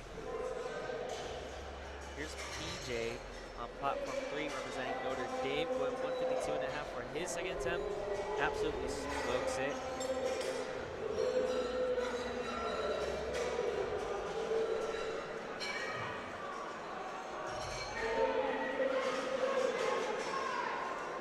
Platform 1, 167.5 kilos. It was a good lift for Alexander Bias. Here's Chan of UMass going for 157.5 for his final bench attempt today.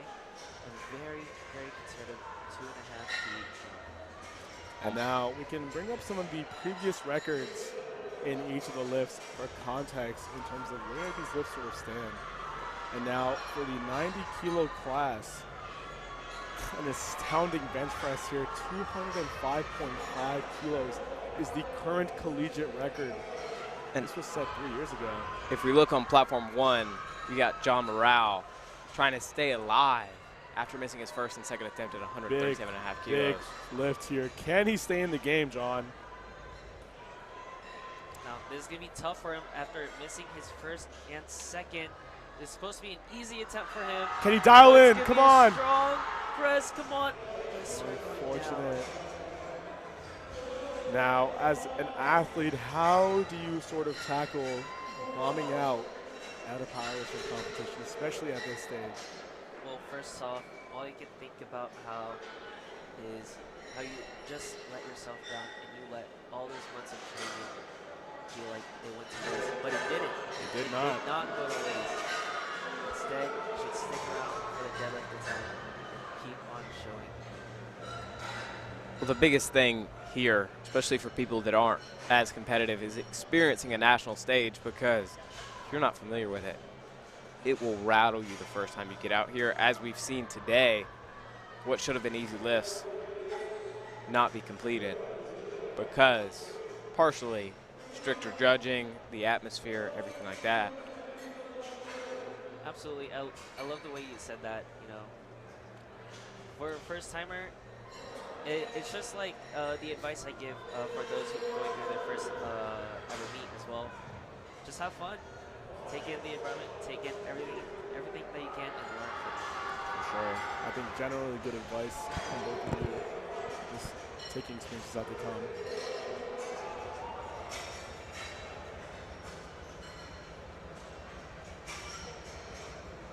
And Liam here taking 142, I believe. Liam did successfully hit his third. Now Paulo here, 147.5 keys for his third attempt bench. Very big benches here, all in the mid 100s and the high 100s here on platform 1 so far. Here's Max on platform 4 going for 167.5, opting for the self liftoff. Let's see how it goes. Start to grinder up the chest. Very nice press. Definitely had more to take, but great weight selection. Great attempt there for a third by Paulo as well. Platform 2, we have Georgia native Tyler Lester from UGA. Going to take that 7.5 feet jump for 155. See how out goes. Easy for him. Nice job, Tyler. Let's see what his next shot is going. Armando here taking 170 for a second attempt here at platform 3 from UTSA, one of our more competitive schools here, looking to go up in the team rankings as well. Currently second overall men's raw. Can they collect some points here? Very strong tension. It looks like he may have lost shoulder position there. And even he's confused about Alexander with the fight of his life for a third attempt squat there. 155 keys is a good lift, and he is excited. That was a great bench by Alex. Unfortunately, he missed on three. A little bit too much. Hopefully, he'll find With Alexander. I'm sorry, Kelly. Right, with Andreas, you saw the sink got off the chest really easy and lost it right at the triceps. Very common for people that sink. Very common for sure. With platform 3, Jacob Brush coming up with 170 kilos. These are some very big second attempts here. I mean, talk about normalizing 170 as a good bench press now for a 90-kilo lifter. the standard is just that high, but the standards from the left. Oh my goodness, Matthew. Can he lock out the other arm? Come on, come on. Oh my goodness. Gets it. Looks like Matthew sails, doesn't sell today. He does not sell. Oh. Let's look at this. He Spoke can too soon. contest for it. Let's see what happens. 2 blues and a yellow there. What a grind, though. That was an amazing grind. That is a gym PR for sure. And we're on to Thomas here on platform 1. 157.5 keys. Dallas Romanowski, 172.5 kilos on platform 4. In the same way he's loaded on platform 3 for Kim. Looks like they brought the horns from Midland. That's Back great out. to hear. Yup. Dallas, smooth third there. Dallas coming back from missing his open arm squat, hitting his second attempt, jumping 25 kilos to his third attempt. Less than 5 seconds for Kim to get his start command. He was asked for a re-rack. There's the start at 1 second. He needs the press. Come on, Kim. Come on, Kim. Wow. Gets it. Kim adopting that very wide bulldog grip that you're seeing some of our athletes using. With the high arch as well, but unfortunately it was a miss. Adrian here, platform 2, taking 140, a bit of a closer grip now for his third attempt. Kicking off at the beginning of the flight. As a reminder, Matthew actually scratched his third attempt after that last bench on platform 2. Tyler missing his third attempt, but he does get to walk away with 160. Isaac gets a good lift there on platform 1. Hitting. Speedy second attempt from Jacob Odom.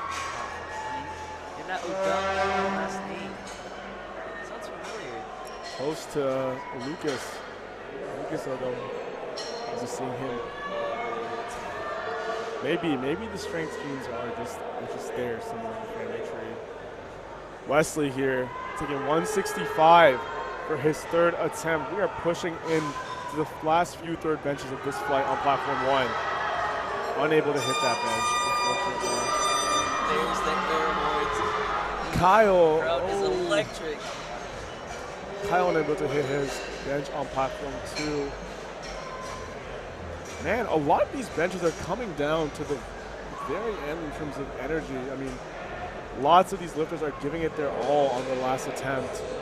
Don't really see that often. It's very hard to see bench execute that much of the time. Looks like Levy on platform 3 was asking for a re-rack. Let's see if it will affect his second attempt. Gets the down command. Press. Oh my goodness. Can he get it? Wow. What a press. That was a crazy fight. 3 lights. Let's see if there's anything else. Thumbs up to the crowd. Thumbs up to the crowd.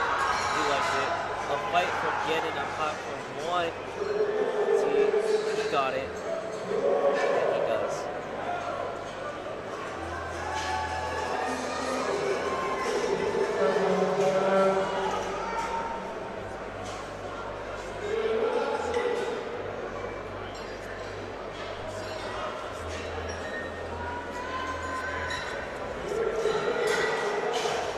We've got on platform 4, closing out the flight, 187.5 kilos for a good lift. Big Conservative jump, here. 2.5 kilos.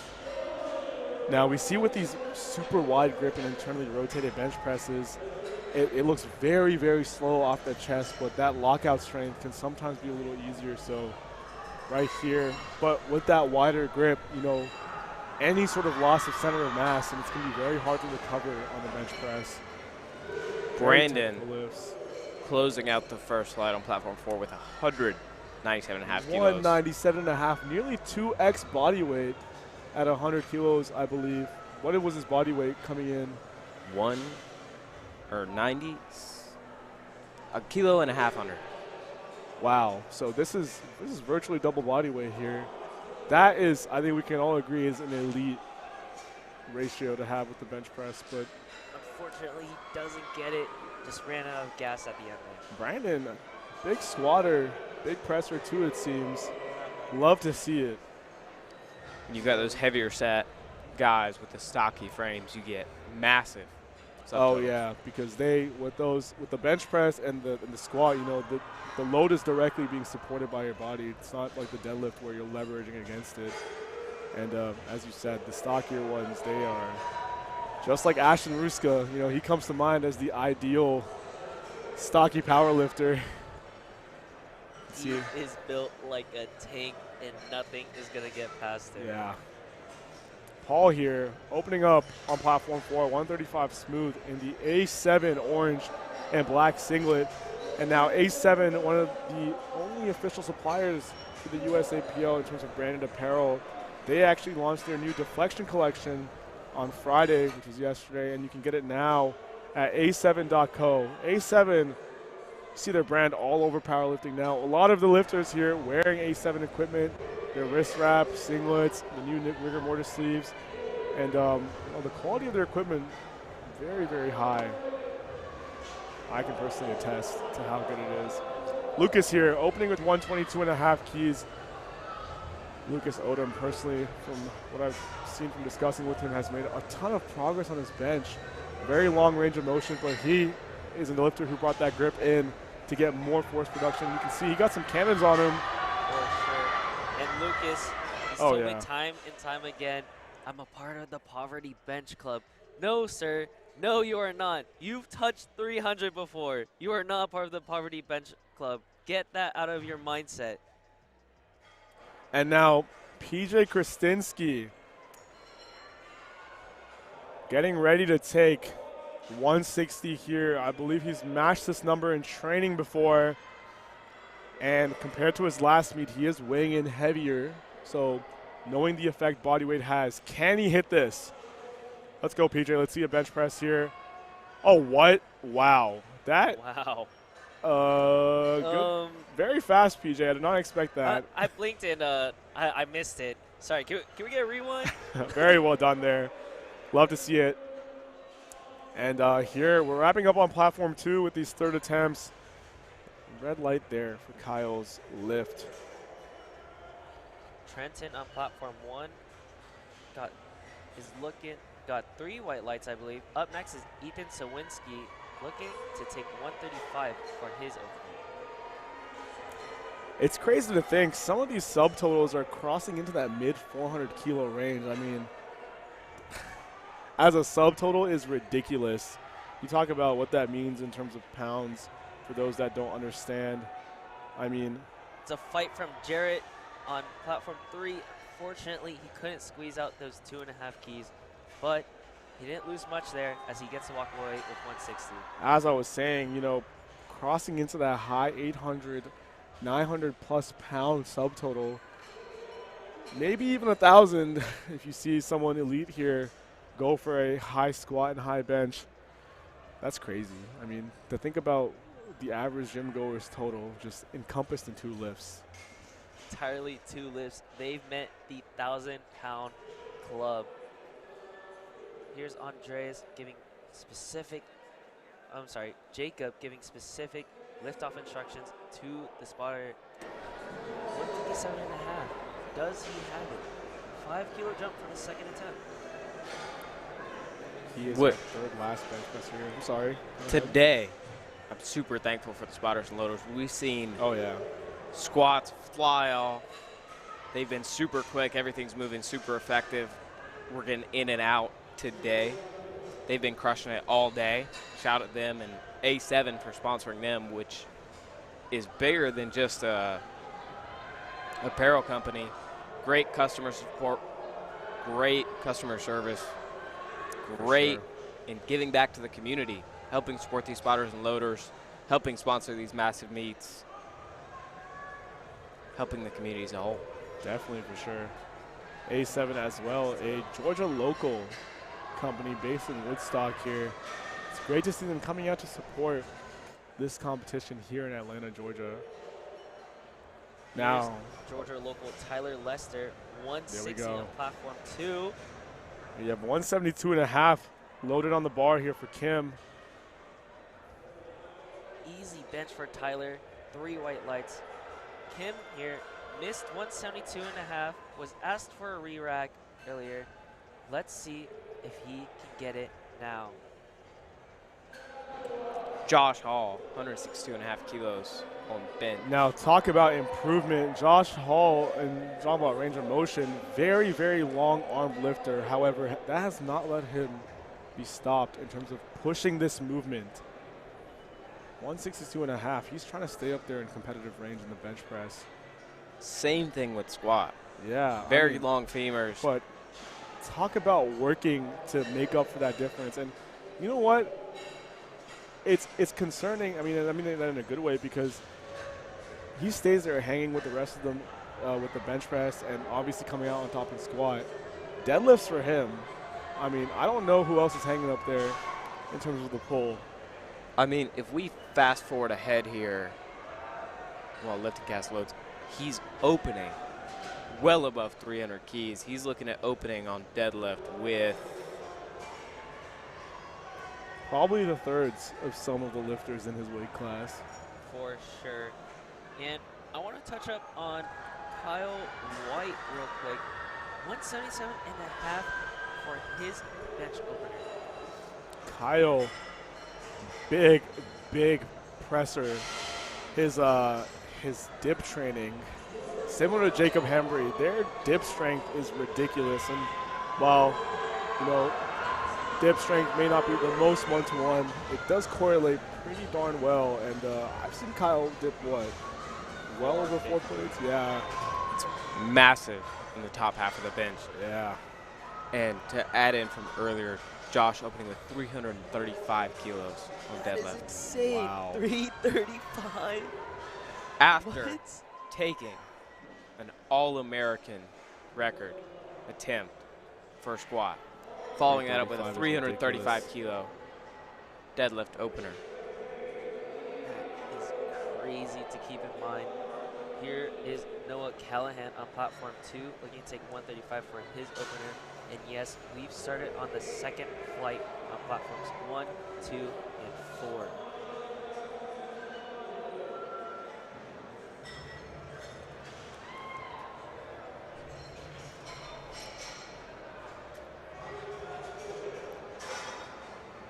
Now, as we're seeing here, we mentioned earlier on platform 1, one of our lifters we're following here, Seth, opening last in this platform, in this flight. Now he, based on his phenomenal squat performance, is looking to sneak in to the top 5, potentially maybe podium spot here as a 100-kilo lifter. Now, you got to give it up to his coach or handler, who's ever there with him on game day, because monitoring all 4 platforms, that intake of data and making calls based on that, that's something that requires a lot of acumen when it comes to making that decision. And, you know, Kenley, you can maybe speak to how handling, and especially at a national level meet, it's different. I handled on Thursday for the first time, and that was very fast. And luckily, my athlete was very easy to work with. But when there's placing at risk, absolutely. Yeah. And you look at like platform through Jacob, 175 kilo lift with a ton of emotion, dealing with the emotion of a lifter, dealing with everything going on in 4 platforms, different weight classes, different skill levels, everything changing, everything going on. Keeping up with that as a handler and a coach, stressful, to say the least, is absolutely something to bear. And I know a handful of these coaches that have been here. This is their 3rd day handling, and not only just handling and coaching, actually giving back to the community. A lot of handlers that are here and coaches that are here are refs. So I'd like to say 100%. Thank you to the refs for helping this meet. Now, just like our athletes, these refs have been vetted to be here at the national level, and obviously they've, just like our athletes, have qualified for this in terms of, refereeing at multiple meets, so you can trust their judgment is very fair and sound, and they make the right calls. Chidera here, one of our 100 kg lifters to look out for, and man, 182.5 keys at 100, moving like that. Sign of things to come.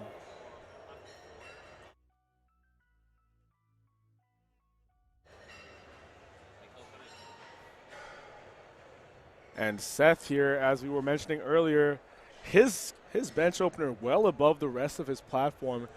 Now, I believe he is benching almost 20 kilos more than the person who was right before him. So Seth clearly has something to say here. Let's see how he does. Bryce. Out with a vengeance. Coming from platform 1, trying to make his way.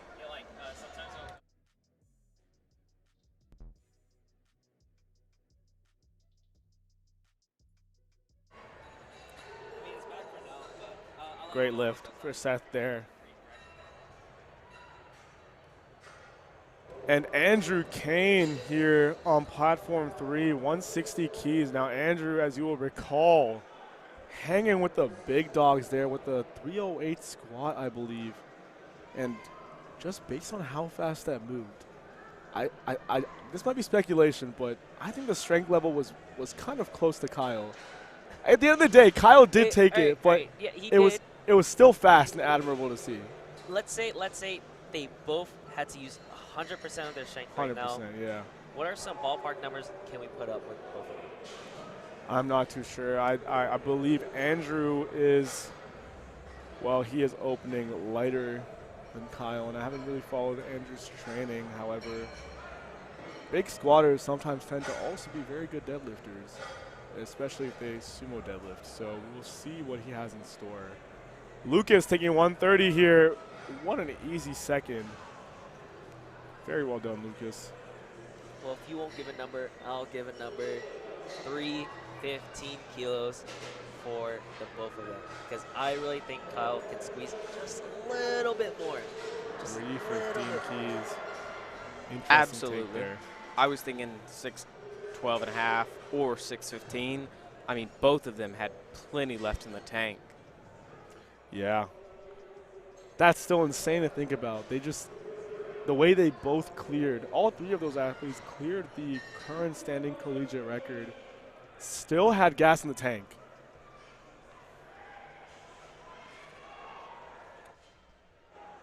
And here, Evan Ross, another one of those big squatters, proving he can hang up there with the bench press. 165 is no joke as an opener.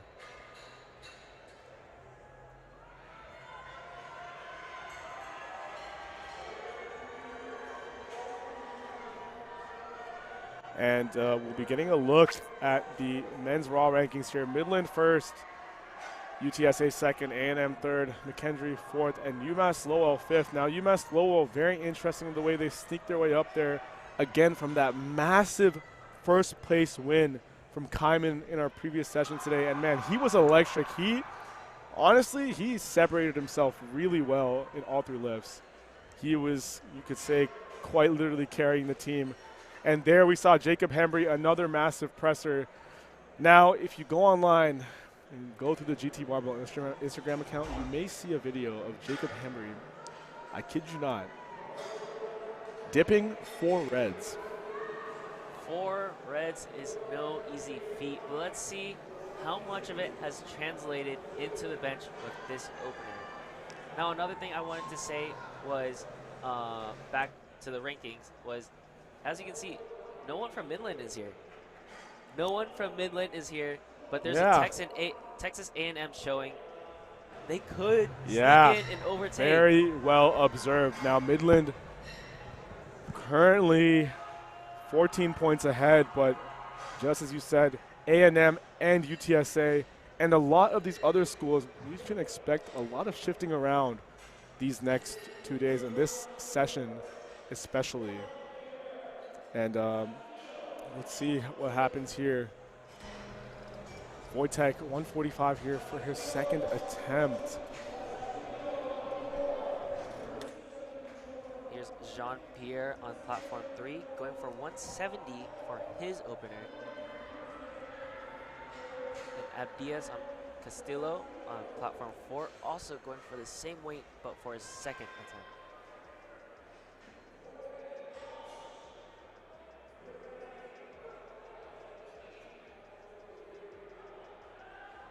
Very fast bench from Jean-Pierre on platform 3, but a steady grind from Abdias on platform 4. Ooh, it's going to be a no lift for Jean-Pierre. Wojtek, well done there for a second. And we can take a look at what the record currently is when it comes to the bench press in the 100 kilo class. I believe I already mentioned 90 kilo. But that is held by none other than Taylor Castile. Just last year, actually. Huge 100 kg lifter. 200 keys was his bench press. Now, 200 kilos has been benched by some of the lifters here. Shadera, one of Georgia's very own, has hit a 200 kilo press in training. Now, the question is, will that hold up in competition? I believe he can make it work. Let's see what happens. Speaking of Georgia. From Landon Spurgeon from UGA on platform 3. I know, I've seen it in person. This guy has done cluster sets of 3 with 4:05 with amazing speed. He's got plenty left in the tank. And he's 19, I believe, right? So he still has so much time left. Really looking forward to the lifts here. Absolutely amazing to see all these younger guys come up and dominate the sport, like Joe Borenstein winning the Pro Series. Joe Borenstein, I think, honestly, has instilled a fire in a lot of these younger athletes, because now we've realized as a junior, it's still possible to sort of put up numbers and hang with the older lifters, especially now. And Joey Bohr really showing how just training consistency and holding yourself to a standard in execution, stringing together successful blocks can go such a long way. Like, you talk about his bench press in what was a very short turnaround from 2 competitions, added on how many kilos to his bench press, went from pressing around 400 to basically over 54, 52 with a little bit of weight gain. So anything is possible. Well, he just moved up, but we've got Doug, platform 4, pressing 175. Very well done. Easy second attempt. Doug. Now, Kyle White, platform 3, after an electrifying squat, he's got 177.5 kilos in the bar. Joey Gorman, 152.5 keys, moves very well for him. Well done there for a second. And to talk about weight gain on bench press, you look at Joe Borenstein, he's pressing roughly 200. Yeah. And now, 5 weeks out, 210, I think. Most recently 210. With the weight gain, potentially up to 220. Ridiculous. And again, that's a good point you mentioned with the weight gain in the bench press. I mean, how do you think cutting weight coming into an event like this can impact your performance on the day? At the end of the day, it comes down to who you have as a coach, how effective they are at administering weight cut, and how it affects you. Like, in powerlifting, we've got a lot of people that came from a lot of different backgrounds, but you look at those who came from wrestling that are experienced in weight cutting, and competing on bigger stages, and they don't have nearly as an issue when it comes to losing strength from a significant weight. Now, Gabe, the Aggie Powerlifting president, big bencher, as I've said, 180 for an opener is no joke.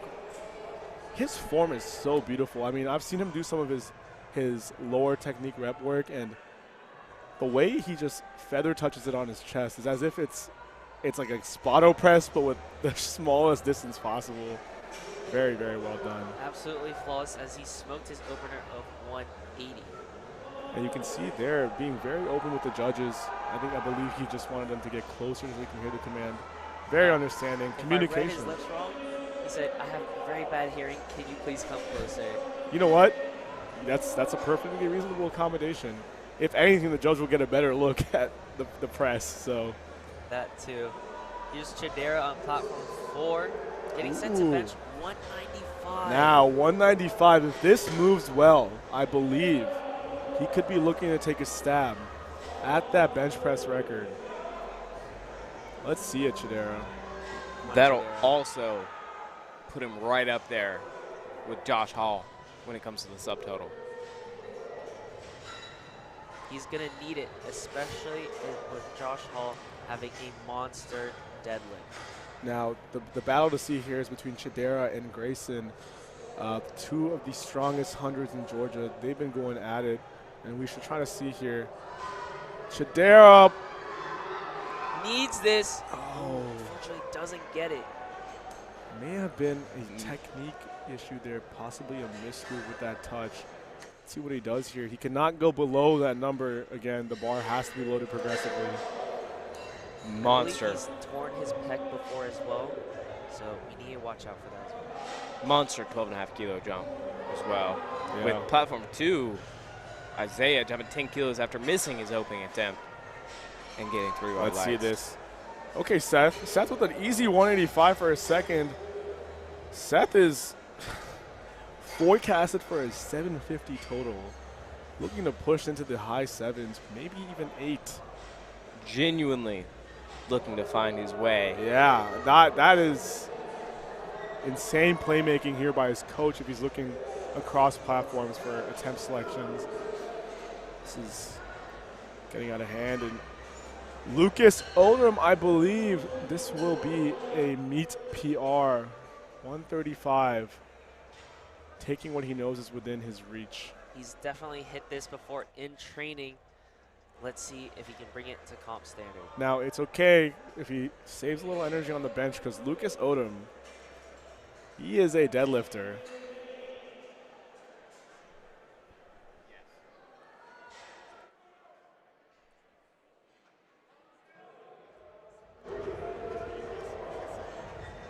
When you talk about the warm-up room back here, we've got Josh Hall looking like an absolute ravage animal. Oh, yeah. I can only imagine if we stepped out to the side right now and took a little glance at the warm-up room, you're going to be seeing a lot of self-talk, a lot of coaches looking at their athletes, getting them in the zone. And what's your perspective on that, you know, in terms of helping an athlete get in the head or yourself get into the zone, especially when you need to get amped up?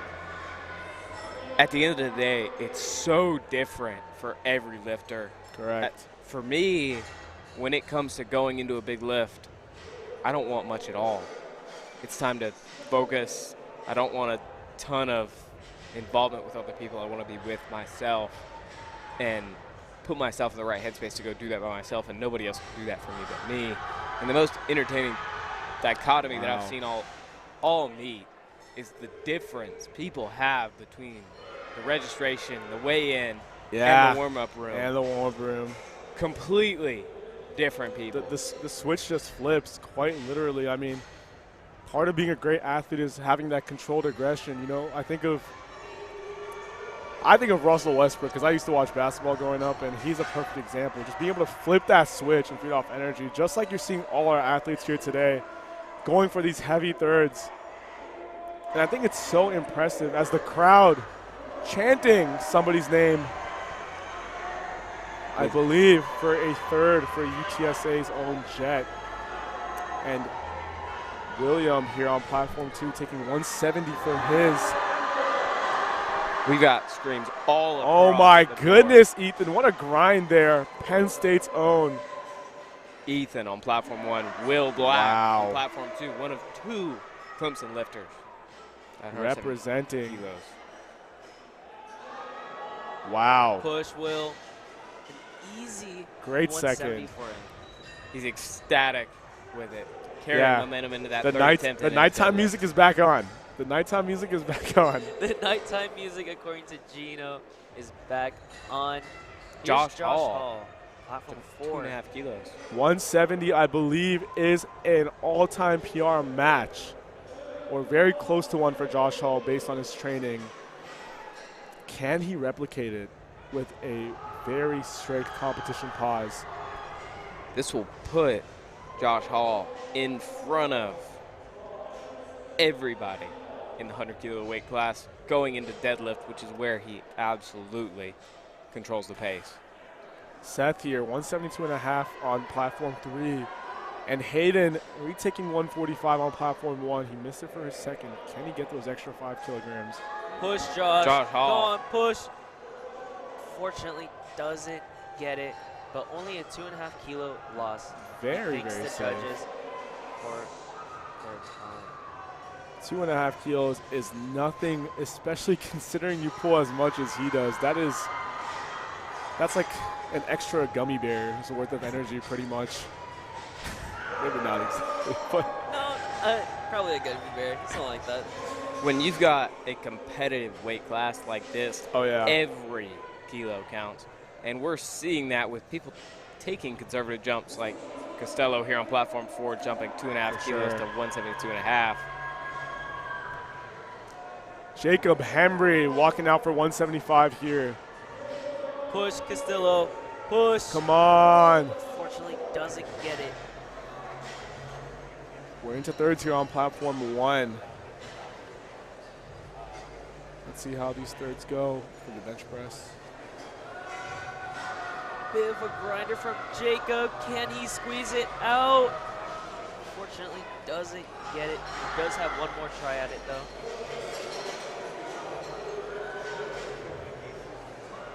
Now, Jacob, the thing is, when you see a lot of these lifters who have filled out 90 and 100, I mean, these are very big weight classes and body weights, and not are they filling these classes out, but they're also doing that at a very, very effective body composition. I mean, a lot of these lifters, they're not fitting that power lifter stereotype of being on the high school side. They're extremely lean.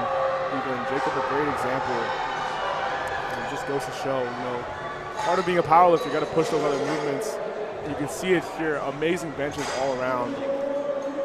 And it's amazing, especially with everybody being as young as they are, all being under 26, collegiate, full-time students. Incredibly impressive feats. Jean-Pierre got his second bench attempt, which was a 7.5 kilo increase after his miss of 170.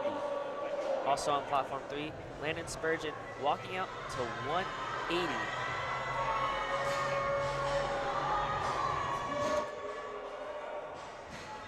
Solid bench attempt on platform 4 from Thibault. That's a good lift. Liam Edgar needs this third bench attempt on platform 2. He gets it. How does it fare? And he's back in. Joey Gorman, platform 1. An easy bench attempt from him. And another solid bench attempt from Georgia local Landon Spurgeon for his second attempt. Grayson Duggar, platform 4. Georgia Tech's finest, going for 180. This is an all-time PR match, or right about that. Little short of that. Oh my goodness, Ethan is ecstatic.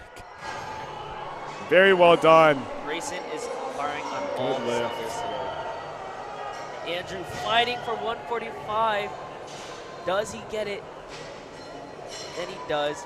Jack Wynn, platform 3, going for 182.5 for his second bench selection. Bryson Stricker on platform 1 fights through 167.5 and gets the bench. easy 182.5 for Jack on platform 3.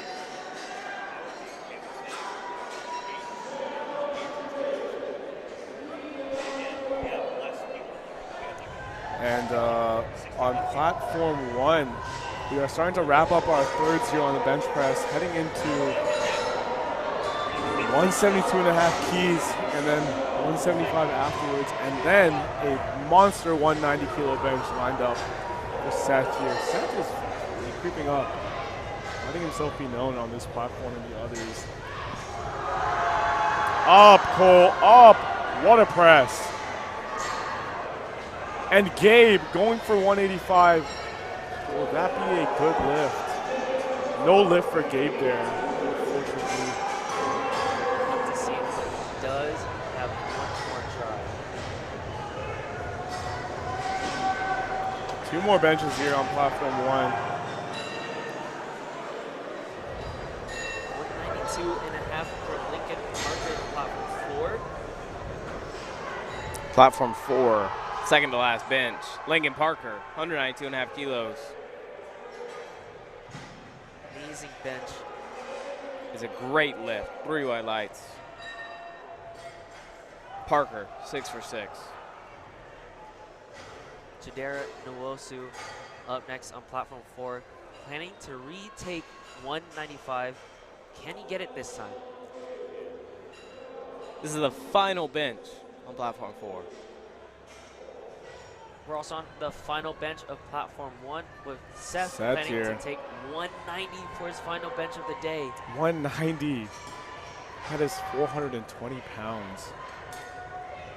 Ridiculous here. Kyle getting ready on platform 3. 187.5 keys. Now Kyle, what I believe his best bench is around this range. Close about for a second. I wonder what he has in the tank here. Seth with a fight. Okay, Great now bench from him. Seth, Oh, but Chidera needs this bench, but his butt comes off the bench. He Seth does not get 195. Seth That will wrap up bench on platform concludes 1 platform 1 and 4. Seth letting the other lifters know in his weight class that he is here. He is projected for a 5th place finish. Just because he's on a different platform does not mean he is out of the race. Very well done. Kyle. Easy 187.5. I think he's going to set an all-time PR here.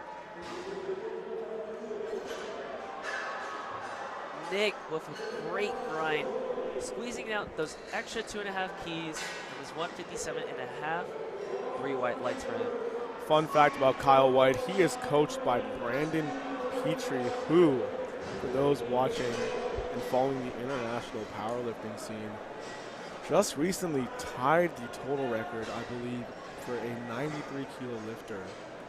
And Brandon Petrie, also very, very, very confident lifter, always emphasizing the value of adversity in lifting. And you can see, I feel like he's been a very positive influence on Kyle, and I think what a great coaching match for him. And if there are any jumps that Kyle is taking that we may have not seen before, I believe it's very calculated and very well within his means, just like that record attempt.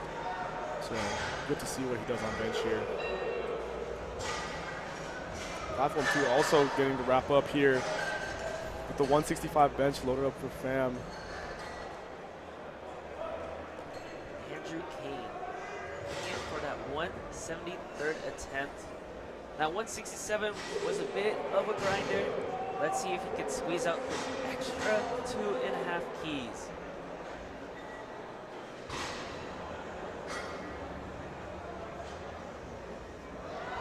It's gonna be a grind, but he gets it. Wonderful attempt selection there. Here's Fam going for 165 on platform 2.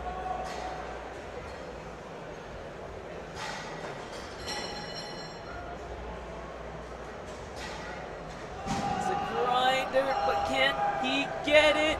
And he does. Oh, but it's a no lift, unfortunately. Here's Seth also opting for that 2.5 key jump. Went for 175 on platform 3. Keeping all of his jumps very conservative. 5 keys, then 2.5 keys. trying to just skate his way into deadlift during this bench intermission. For sure. And now set the very easy 175 there. Great lift. And you see he's got the long arms. You can only expect a massive deadlift. He's opening with 310 kg. Wow, that is a massive opener there.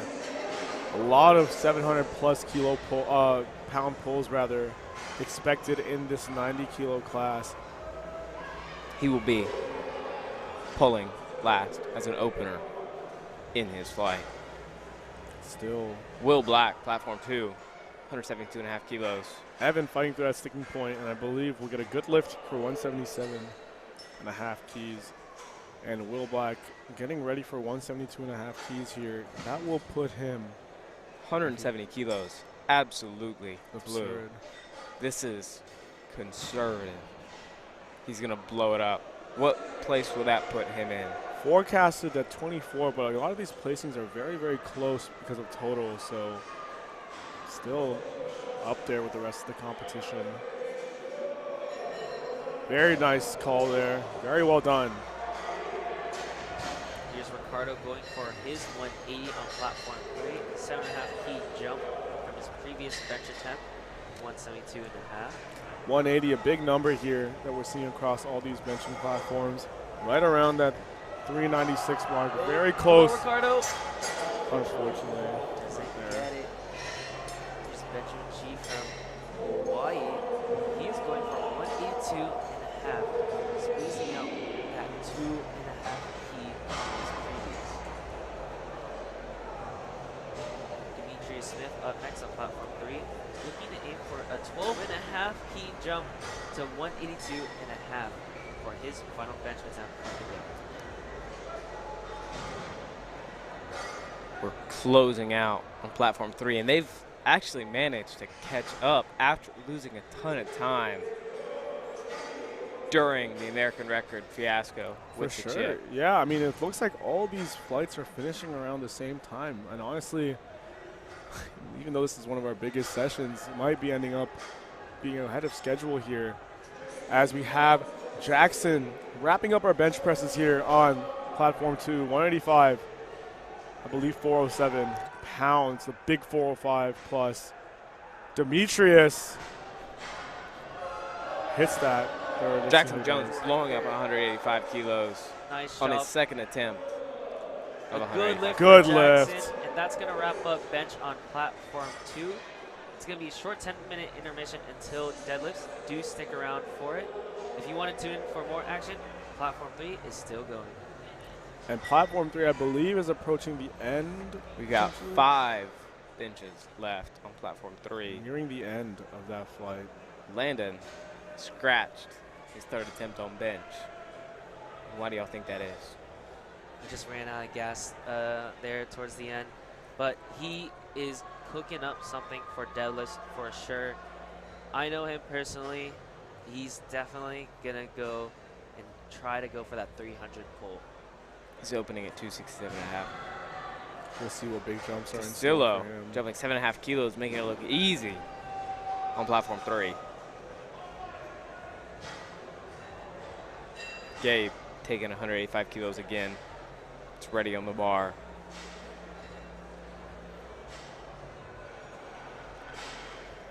As everything comes to a close and prepare for deadlift, the less energetic session, which is bench, is coming to a close. That is correct.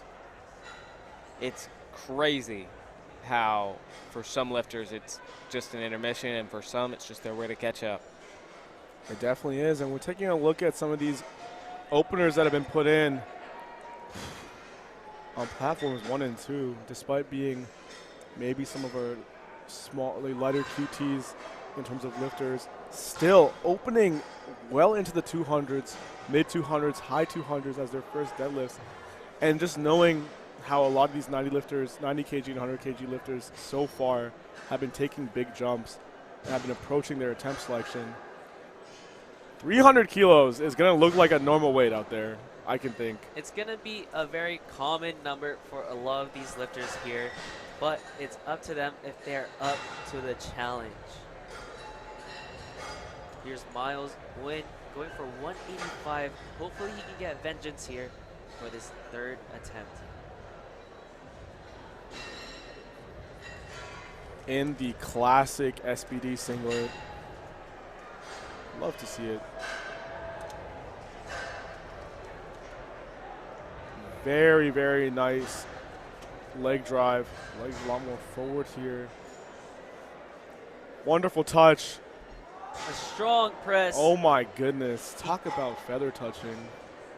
He got his get back right there. Nice shot, Miles. Landon Spurgeon.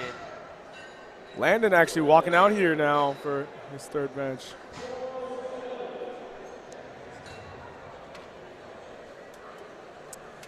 And as Landon is ready to take his third bench here, we have our spotter and loader crew taking a little break in the warm room.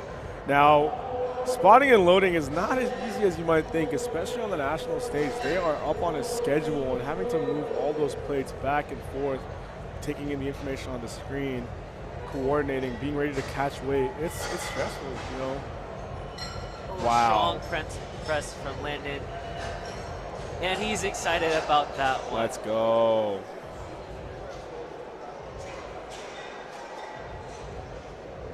Two presses left on platform 3. Jack Wynn. 190 kilos on the bar. Jack out there thanking all the spotters.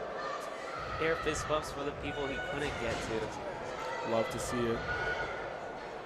You know, a lot of these spotters too, they're all mainly powerlifters as well, you know, giving back to the community. They understand the lifter a lot. You know, it's not like they're not into powerlifting at all. And a lot of these spotters, they understand how to get the lifter into the zone. You can see them, you know, visibly cheering the lifters on as well. When I was first getting into the sport, I was in South Carolina, which isn't the biggest powerlifting area, and every meet that I'd go sign up for would fill out. So the first 5 meets I went to, I spot loaded, and I was able to gain a tremendous amount of knowledge going into my first meet to actually see success really early on and learn the sport from a whole different vantage point than a lot of other people have. Yep, spotting and loading is definitely a tall task, but it is a great introduction into the sport. But another great introduction into the sport is Kyle White as he brings us to the last bench of platform 3. After this, a lot of people are going to look up to him. If you are someone that is new to the sport, Kyle White should be your influencer.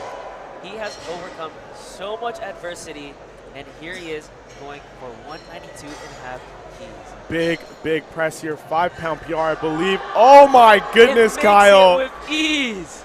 Massive subtotal. Oh, come on now. Putting him easily 20 kilos ahead of anybody else, and now being a subtotal specialist, he just has to not lose.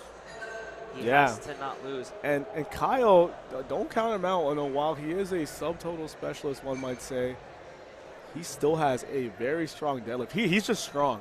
Like, he's just strong. And his deadlift is very competitive, too. So and we'll with see. bench being wrapped up on platform 3, we are going to take a 10-minute intermission. Do stick around as deadlifts are about to go underway on platform 1 shortly.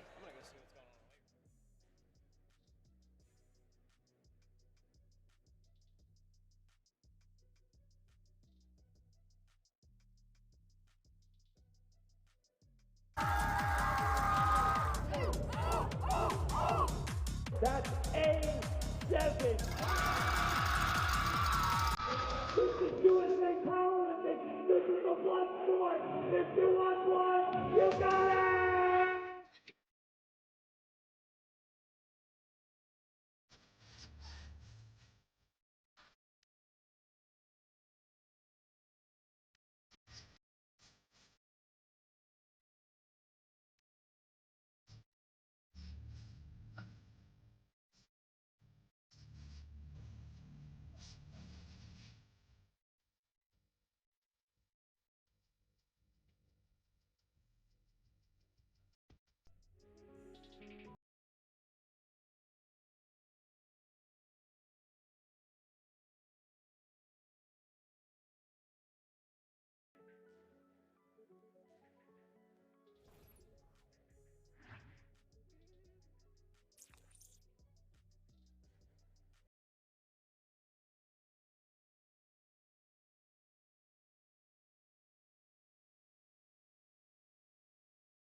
critical with the deadlift, especially with the sumo deadlift, where being that wide makes it a little bit more difficult to stay balanced.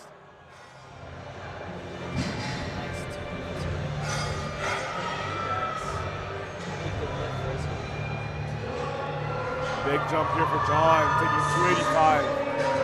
University of Colorado, Denver, to cap out this flight. It's nice to see him show out for deadlifts. Very well done. No lift for Kyle on platform 2. Speeding through bench as they are already on their second.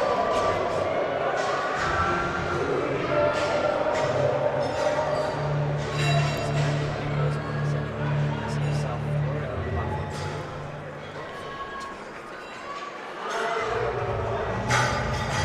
265 on the bar for Tyler Matson. Easy opening from Matson on platform 2. Let's see Alex go for 225, a bit of a struggle. We got 220 on the bar for Kim, and it looks like it's going to time out.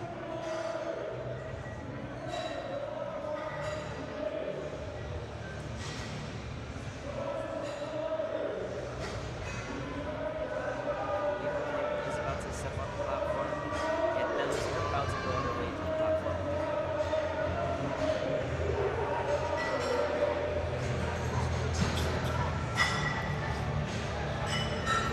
Wow, this lifting tonight in this session has been moved by very quickly, or at least it feels like it has been, just with the level of competition we've had so far. Very nice deadlift there from Wesley, 240 moving like butter. We're seeing Fast deadlift from Raggy on platform 4. Maybe you cut it on there, Kenley. We're seeing massive deadlifts, massive jumps. Rockley with a 20 kilo jump. The energy is here. Everybody's excited for deadlift. We've got the night music. Yeah, Gino would say. nighttime music. Nighttime music is back. And, you know, the energy right now might seem a little more tame just because with the deadlift especially, you're really building up that anticipation to a humongous third pull. A lot of athletes here are looking to make up ground on that third pull. And I don't know about both of you, but the deadlift, for me at least, I know a lot of people can attest to this, so affected by just the mental state you're in. I feel like there have been many days when you go into a session like deadlifting, if you're locked in, it could be very easy to pull an all-time PR. But again, this is where, as Kenley mentioned before, taking that extra scoop of pre-workout before deadlifts just to get you wired in, very effective. Wired in, cracked out. They're going to need all they can get for this big, massive third pull coming up. With Jacob absolutely smoking 270, could we see 290 from him?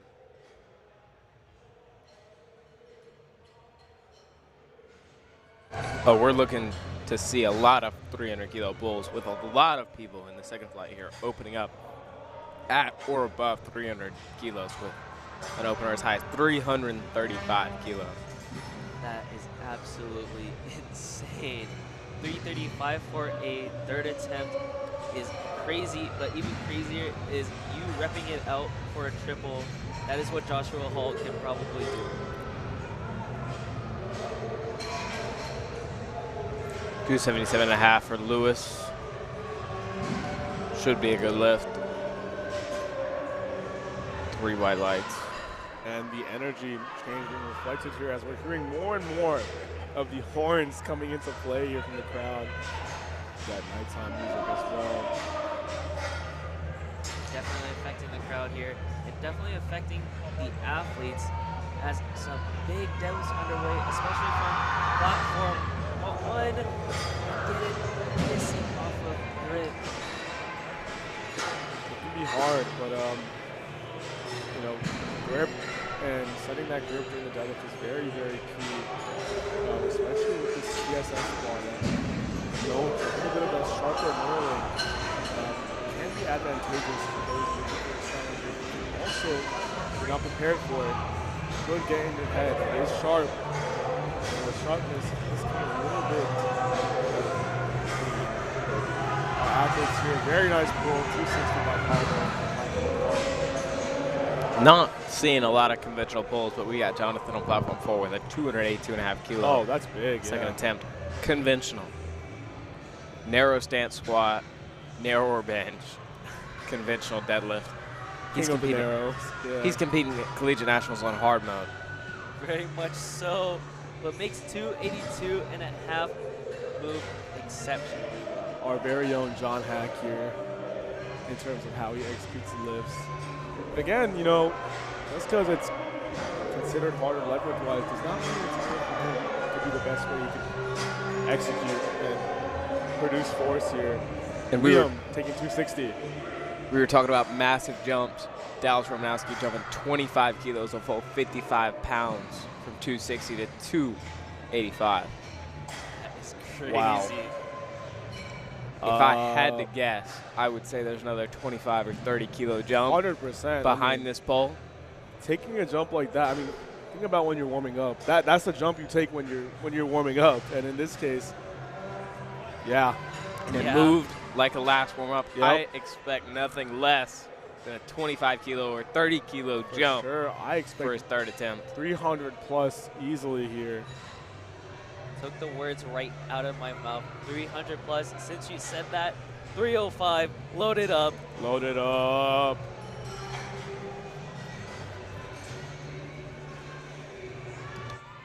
And you know, it's funny because when we were on stream earlier this session, Ethan was mentioning taking over-unders on the jumps being made. And if you think about it, just making live calls on the weight selection for powerlifters, pretty interesting. You know, placing bets on it. Over-unders on weight jumps here. If it wasn't for the rule changes in the deadlift, though, in the third attempts, it would be absolutely fantastic. Yeah. The only issue we'd run into is, unlike all these other sports, you got these athletes that are only competing 3 times a year, maybe. And there's only a couple large meets.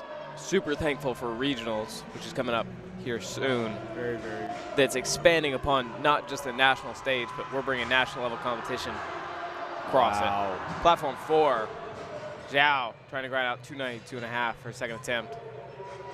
Thomas unable to get that second there. Let's see if he continues to put in a third or scratches it out.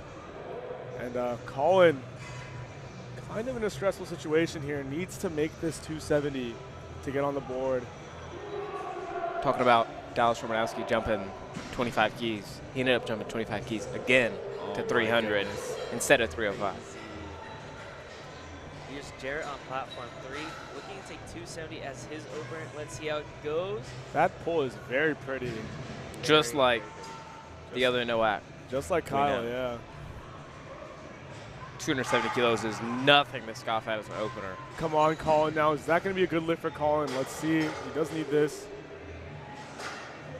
Yes, sir. He's on the board. It's a good lift. 292.5 at platform 4, 644 pounds. 292.5. His handler backs. Talk about 300. I already see a 300 kilo deadlift being loaded up for his second attempt here on platform 1. Platform 1 for his second from John. Man, oh man.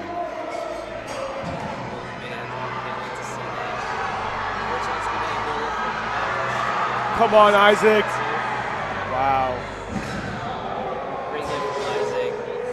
Wonder Really how give it. Yes, that's a great lift. Wonder how much we can take it. Isaac there representing the Army. We do have some of those in the Navy. Thank you for their service. All you do. Now, Mr. PJ Krasinski here on platform 3. His deadlift has blown up these past few months. Yeah. That bar was empty, I'm pretty sure. What was Yeah, that? there we go. And knowing PJ, also about to take some very big jumps here, 20 kilo jumps, most likely. And you're going to see so many 660 plus pound. Spencer absolutely smoking 292 as if it was an opener. That was John here getting ready for 300. I believe he did not take the did not successfully hit it. So we are back to thirds now for this flight. And deadlift is so interesting with the peaking process because it's so make or break. And these second attempts are either going to move like butter or not at all. Yeah. So much that goes into it. Your fatigue from squat, for example, could come into it. Cramping from bench press, I know, has been a potential issue as well in that lower back area. Does the taper hit? Does it not hit? Like on platform 4, you got a 12.5 kilo jump.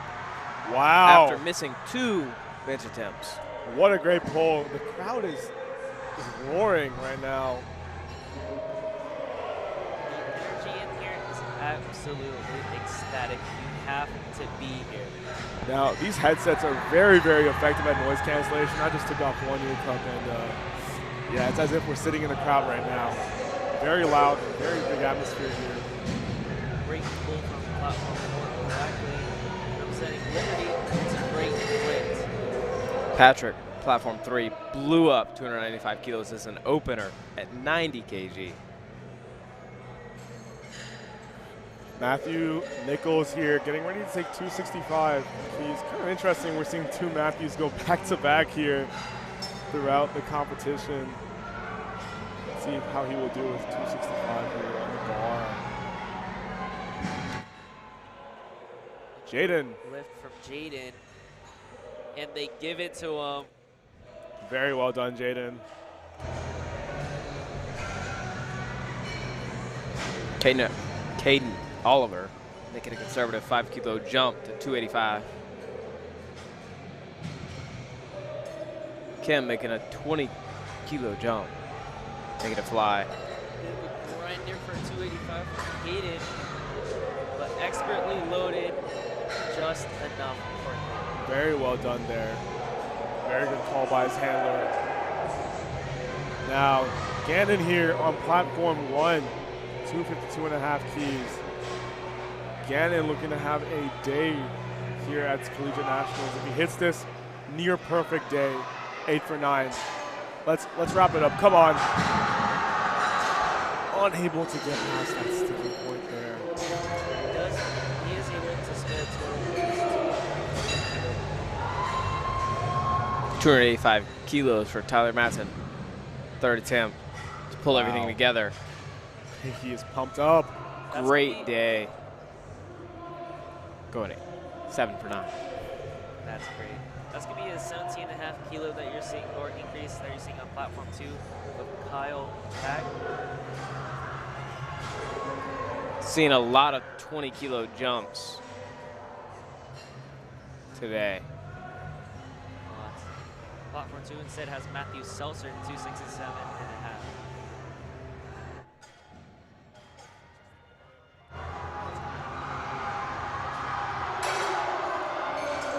Big pull. Oh, but it slips out of his hand. Oh, no. Again, so much technique that goes into the deadlift. It's not just yanking it off the ground with your back, especially for a sumo puller. We talk about balance. We talk about setting your grip. We talk about getting yourself as close into the bar and producing force downwards. It's not easy at all. It's not easy at all.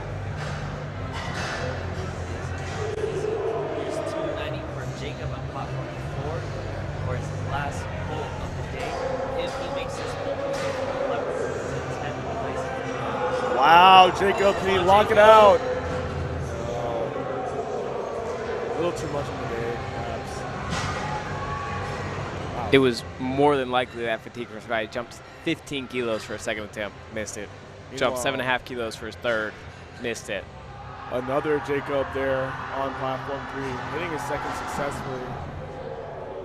Oh, is Edward all right on platform 1? Lost balance. I believe the spotters are trying to take his belt off, and He'll walk away from it. hopefully just lost balance there and not straining. Jacob, 17.5 kilo Wow. jump, making it look easy, conventional. Purdue lifter right there. Very well done. There's Levy on platform 3, looking to make 270. Ooh, a bit of a pause, but gets it up.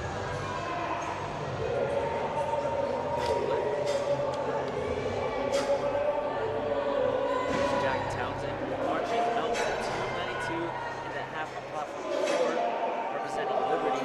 If he makes this lift, he will go from 10 to 7 temporarily.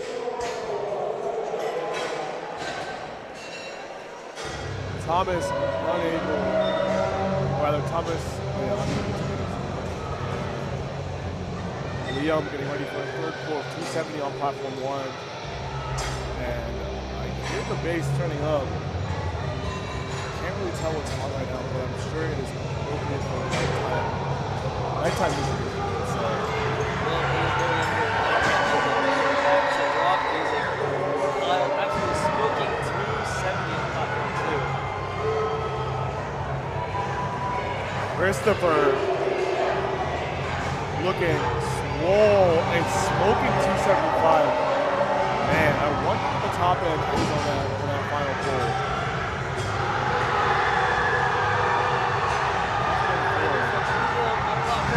Oh! And giving love to the crowd there. Love to see the show of respect there for one lifter. Good day though. Here's Tyler Lester going from native platform 2, going from 270 for his second attempt. Patience at the bar. Wow. Powerful pull from him. Jarrett taking his time setting up 285 for his second pull. Let's see, he's taking his time. He's doing things. His arms just getting it long.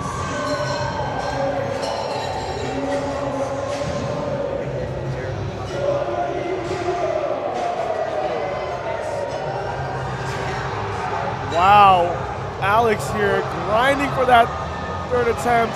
Alex needs it so bad. Doesn't get it. Once that bar starts rolling, it's over.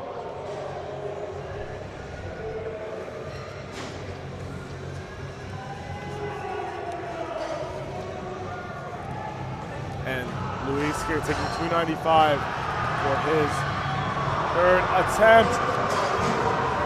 Unable to get it. Great attempt, however. Different from him so far. So according to last year, last year's CNAS was a tight weight battle in the raw 90 kilo, division, all over 500 dots. The spread for placing was only 20 kilos across the first and fourth. Aiden Willis finished with a win color placing behind the men. Joshua Hall, Brian. Meanwhile, on platform 4, Dallas Romanowski, 300 kg pull. Beltless. Ridiculous. Beltless, too. We're seeing the rise of the beltless pull, and it's Perfect paying call. off. Oh, my Massive goodness. Talk Nice about job, Dallas. 3 white lights. talk about pacing there with the attempt selection. 8 for 9. Great day. Big day, big day. 277.5 here, loaded for Isaac, beginning to cap off platform 1's lifts. Pressure is on for Montrez on platform 2 as he needs this 250 Wow. to stay in the meet. Is he? On platform 4, the number of the beast is out. Uh-oh, looks like Max forgot chalk on, That's on platform 4. And PJ here taking 290 on platform 3. Very good for a second, very fast. And he holds on to it. Max still has plenty of time after not chalking. My bad, Full 22 PJ did not seconds. take 290. PJ took the number of the beast as well. I'm sorry I doubted you, coach. But very strong pull there. Max clears 302.5 as well, easily for a third attempt.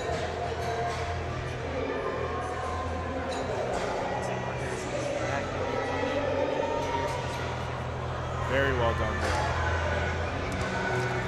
Spencer Knight. Monster now, a 20 kilo increase with Colin on platform 1. Can he break this red carpet? Yes, he can. That is our first successful, one of our first successful attempt deadlifts here on the flight, especially this late. Very well done.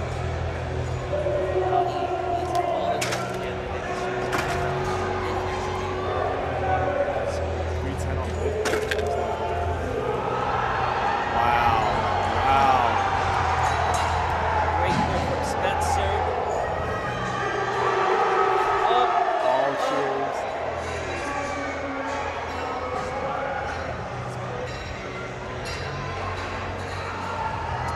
John here, bombed out previously.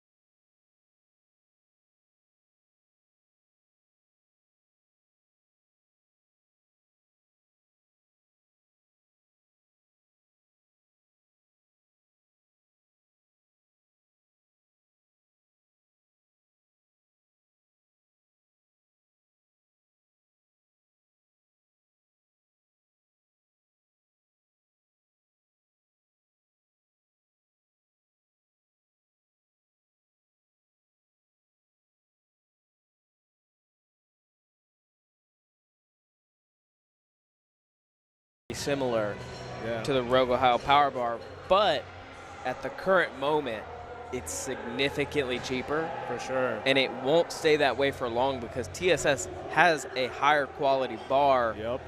but they're trying to push it out right now and have more people use it because the most important thing in this industry is word of mouth. You see Very well in said. any gym you go into, it's Rogue, it's a Lyco. People typically tend to stay away from these smaller brands.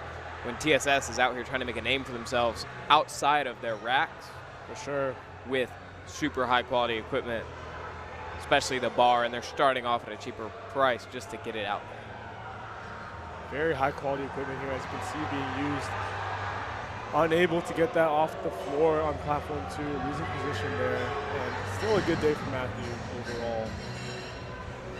Great try from Jacob on platform 3. Looks like on platforms 1 and 4, we've moved on to the next flight. Expect some really heavy pulls as Niels starts us off with 272.5 keys for his opening. Platform 2 as well, we're heading into about halfway into our flight with these thirds. We're going to see how much of the third attempts here are successfully made, especially when it comes to the deadlift. Lifters might choose to send a YOLO pull, as we might call it, giving it their all when they're riding that adrenaline wave. Armando here on platform 3. And it plays out for him. I think it does. Oh, looks like it might be up and down motion on those side Solid pull ramps. from Will on platform 2, representing Roanoke College. Matthew Nichols here taking 275 on platform 2. 275, 280 will be a very common attempt here for the next 5-ish lifters on this platform. Let's see how they all take a stab at it. Here's Jacob Rush from 276 his final. Wow. Very, very strong pull. A smile at the top. He just went from 9th to 8th place. Very well done there.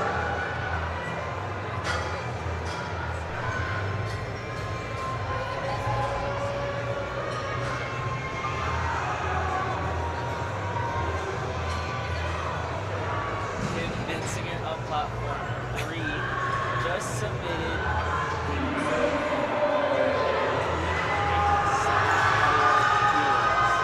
We'll see if he will hold up to it, but if he does, that will be crazy. As his second attempt was 237.5 keys. I believe that most likely there as a placeholder attempt, but maybe Kim's like that. Kim is like that, you Kim's know. like that. He's truly going for the win here. I'm just gonna say that would be the biggest jump I've ever seen in my life. 140 keys. Oh, for sure. Yeah. But, you know, he's like that, so he got it. Oh yeah, you got it, Kim.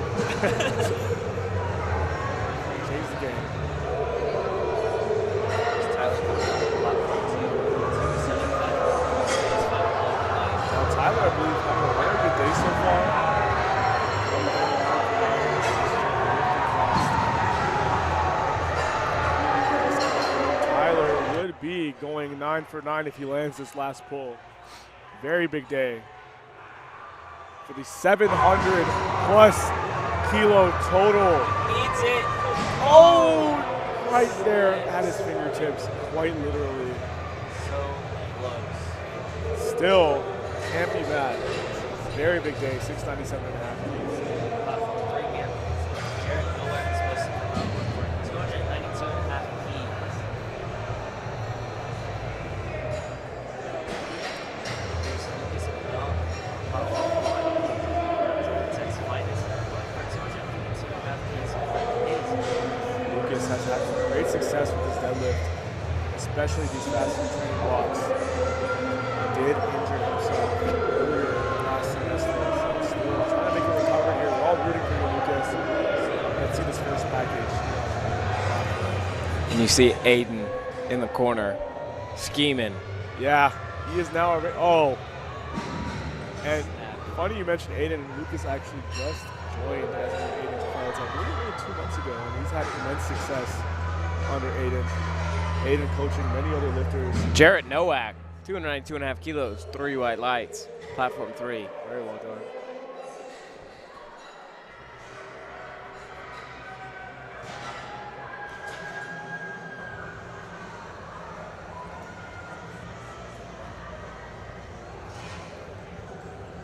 Now, looking a little ahead into the flight here, Seth, as we mentioned, forecasted for 7th in his weight class, but still on platform 1.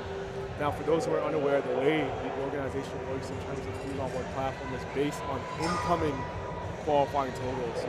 But as you can see, Seth, this might be that one case where his QT, I believe, is around 650 kilos. He's willing to add up to 100 plus kilos on that on the day at the national level, which is insane.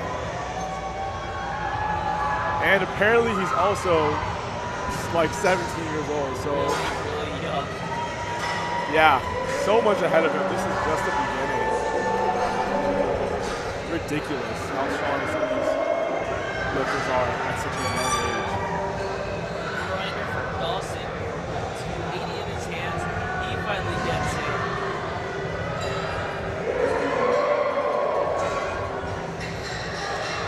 And big time pull here from Mr. Grayson Duggar. Such a pretty pull on him. In the warm-up room, he was sprinting around the back with the nose strip on, Yep. acting like a savage animal. Let's And go. he is Oh my goodness. making 305. Looking like Dan Grigsby out there and putting up weight like that too. That was ridiculously fast. Wonder what he has in store for his second and third attempts here. And a fan favorite here. You saw that correctly, a 30 kilo difference between openers here. Mr. Houston himself, Joshua Hall, 335 for an opener. I can already hear the crowd getting excited for this pull and cheering on both the current lifters and Josh here. Josh is going to need everything that he can get to make this thing high. If he slips up here, Brent unable to lock it. And now Josh, talk about ape index as a power lifter, measuring the wingspan to the height. He is the best example. Just look at where his arms land up when he ends up locking out this thing. Barely hinging. oh my Yeah. God. Yeah. Yeah, he knows. He feels it. Yep. Pointing at the crowd. Oh yeah, that's for them. Let's see what he has here on the day. Ridiculous. Just ridiculous. Ooh, a little bit.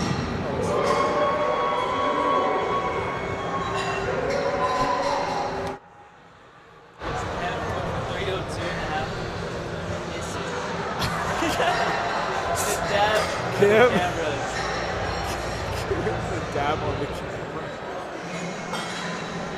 Kim, just load up 374. Might as well unsuccessfully attempt 374. All of love here, though. Great showing by him on the day. And ow. 310. We are pushing past 7-plate deadlift territory here. Oh, looking like a bull in a stampede right now.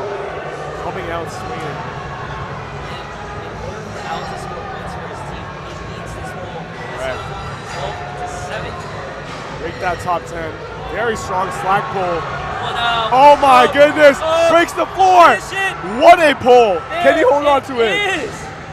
Oh my goodness! Talk about patience. Lights. What a pull! And now, PJ Krasinski here going for what I believe is an all-time PR. 312.5 kilos. That is pushing 690 pounds. And if successful, he will stay in first place so far. Obviously, that will change as we have the next fight. But still. On platform 2, 300 kilos for Adrian. Wow. 90 kilo lifter. In the America colorway for the A7 singlet. PJ, can he hold it at the top? Oh. So close. It was there. Very good call. No. He is okay.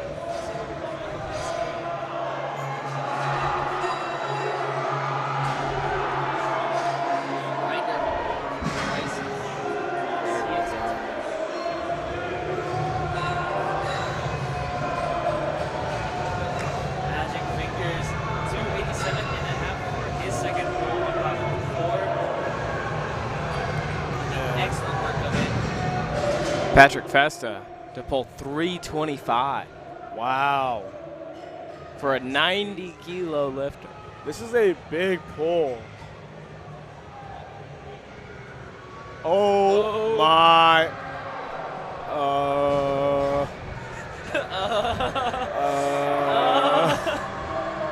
Wow. That was crazy.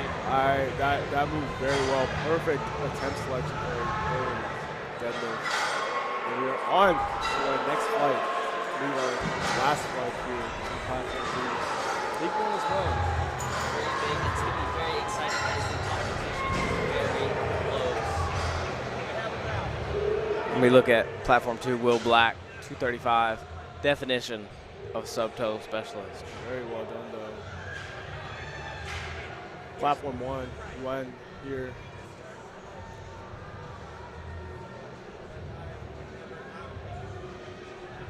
Bars loaded for Ethan Wynn. 295 keys in his loaded line. Big one. Miles taking his time to pull that slack. Wow, and he cannot get it off the floor. One missed his lift, but after he feel his hand, looks like that TSS ate up the callus.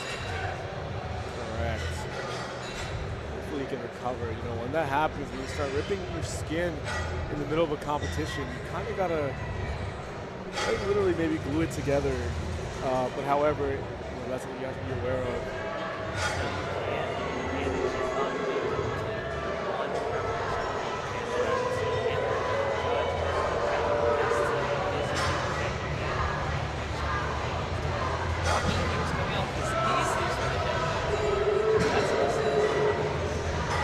Pulling his Joey third here. squat for an opener. I think I hear people chanting his name. Joey Gorman, big KSU lifter, hometown crowd, big pull. Very well done.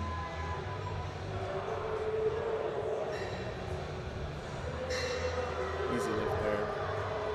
We're seeing a lot of well-balanced lifters. Oh yeah, definitely. People's hardening their weaknesses, working on it. Nobody is particularly lagging in one lift. Tough to see.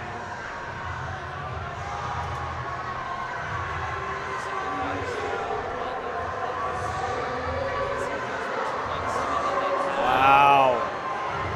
Wow. Smokes it. Demetrius Ooh, Demetrius. I see another 20 kilo jump in his future. Demetrius unable. I guess he must have jumped the down command there. For sure, jumped the down command there. All The whip good. could have got him. Strength is there. Strength is definitely there. That's a 20 kilo jump. We'll see how much Demetrius goes Almost up. I'll there. see here soon. Jared Namosu, platform 4, Georgia Southern. He's going for 300 keys for his second attempt. We'll have 4 pulls at or above 300 keys on this 4th platform here. All starting with this pull. Great pull from Jadera. Let's see. Oh, but a no lift. There was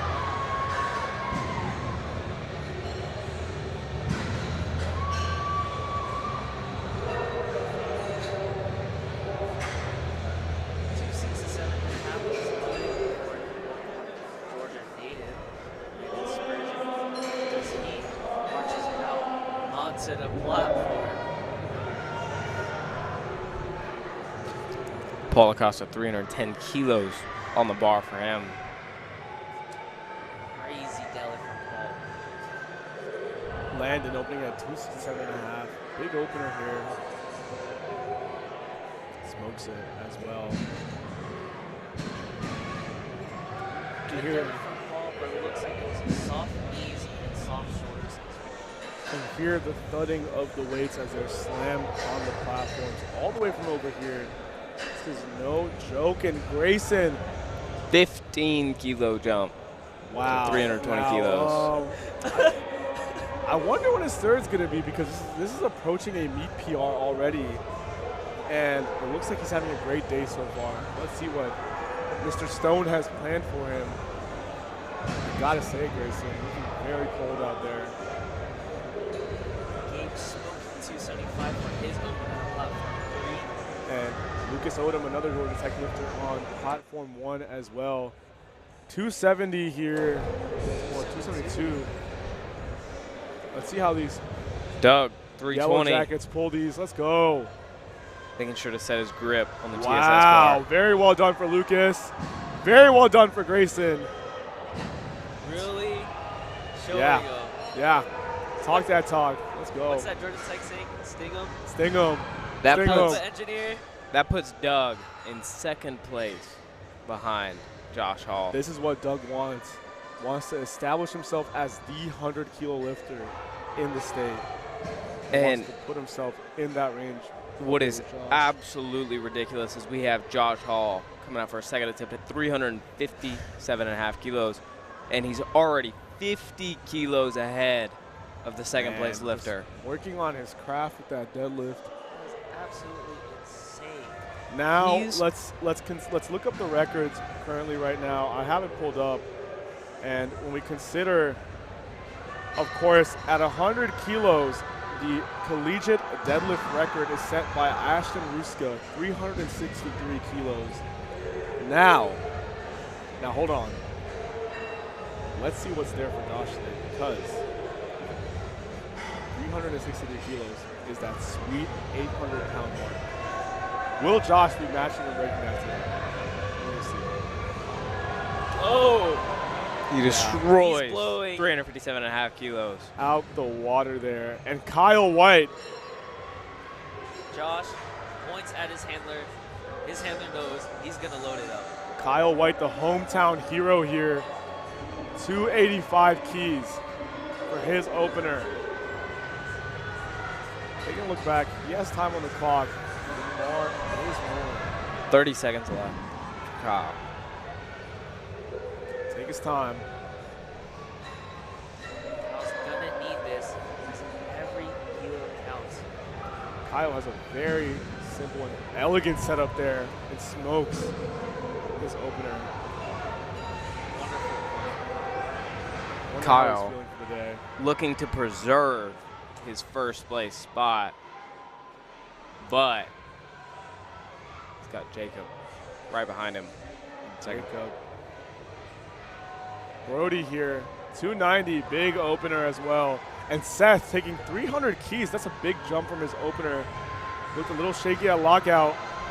That moved faster than his opener. What the heck? A lot faster. It seems that he found the tech that he was missing. Great second attempt. Lots of room for his third. 290 Wow. absolutely flying on platform 3 for Brody.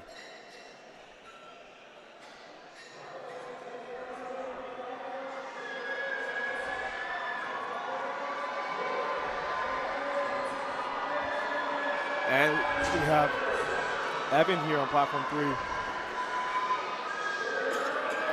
We're going to have the wrong names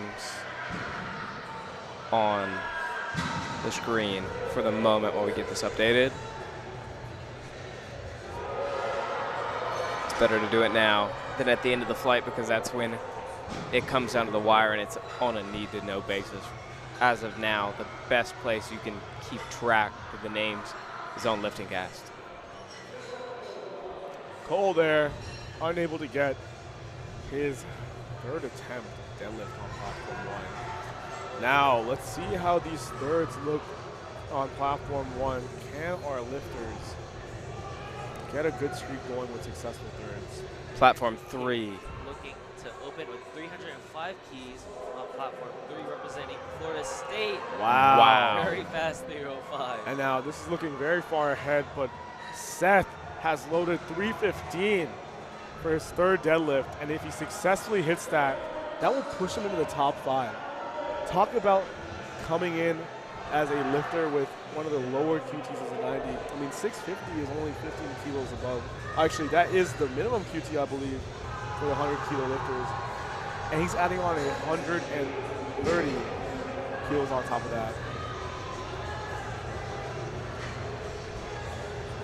And Seth here, obviously one of the biggest pullers in the 90 class. 310.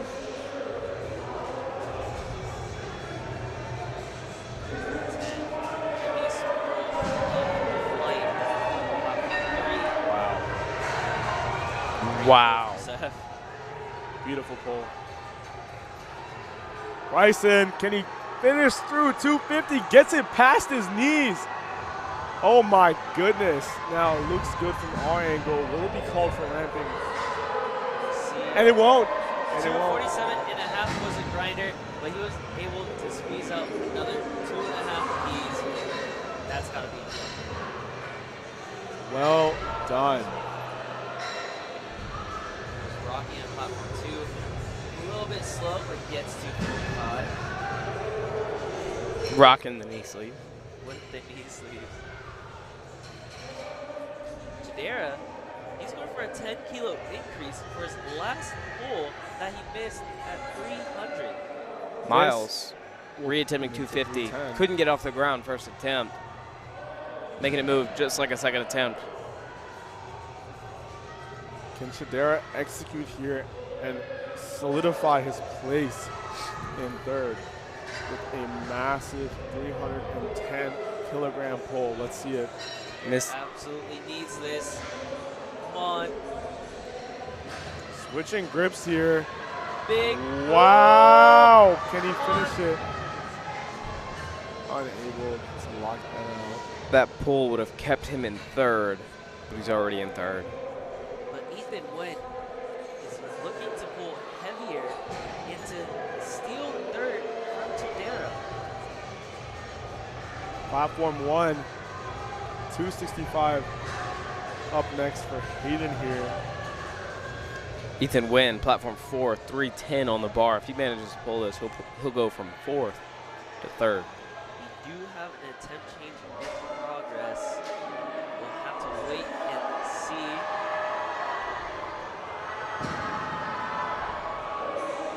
So it is heavy for Ethan Nguyen, 310 kilos for him.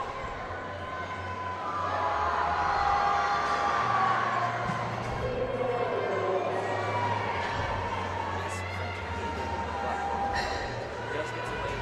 He gets to walk away with 55. Here's Ethan on platform 4. He needs this to get 3rd place. A big pull from him, and he gets it. Wow. Judges will give him Yes, Wow. he is ecstatic. That'll pull him into 3rd place. Well done there. What a way to pull into placement. Milo with a 15-kilo jump. Ethan taking 312.5 here on platform 1. Wow, the crowd is roaring right now. Considering how late it is, this is insane. Wow, I can. Milo, if he gets this 312.5 key pull, this will put him in point scoring position from 11 to 8.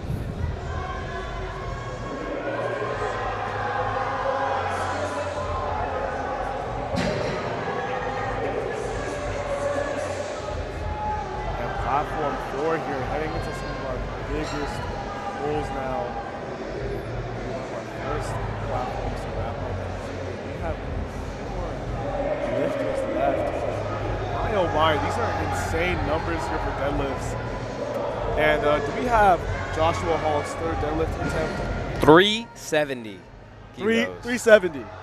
370 is absolutely Instead of going crazy. up 6 kilos to So, chip the record. Is that going to be subject to a jumped. change, or is that just him standing on business right there? Oh, that's him standing on business for sure. That's insane. Sick. Meanwhile, we got Blaine, platform 4, wrapping it up. Now hold on, let me do some real quick research here.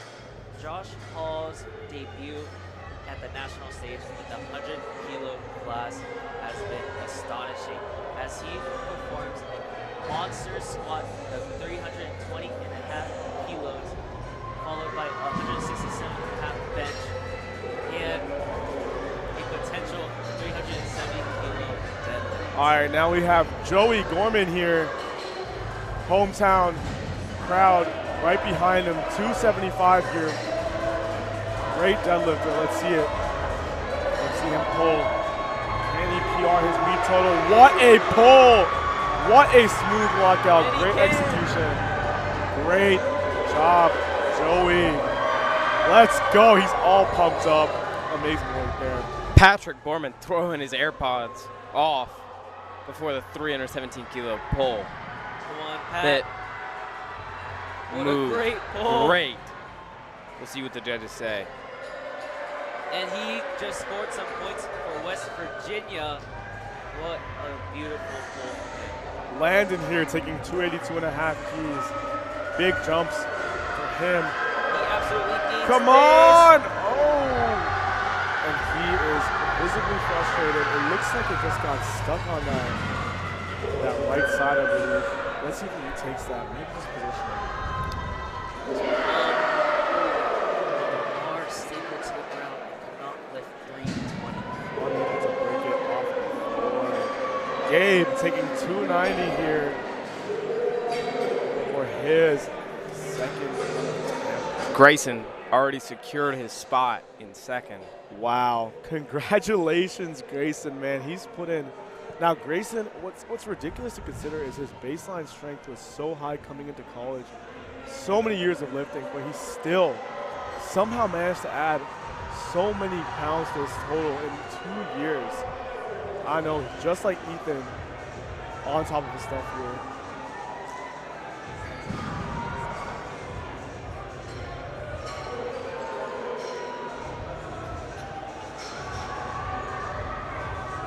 Wow, and Hembry, Jacob Hembry locking that out.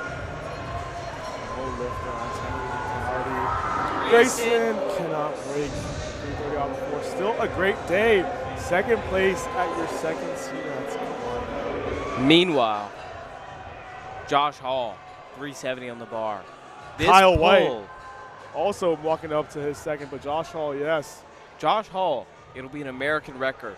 He'll be the 19th heaviest total under 100 kilos. Just ahead of Mr. Bryce Lewis himself back here in the media crew. Sounds like he's a little bit jealous with Josh Hall about to surpass him. Come on, the open Lucas. powerlifting. Let's go, Lucas. Way to come back from an injury.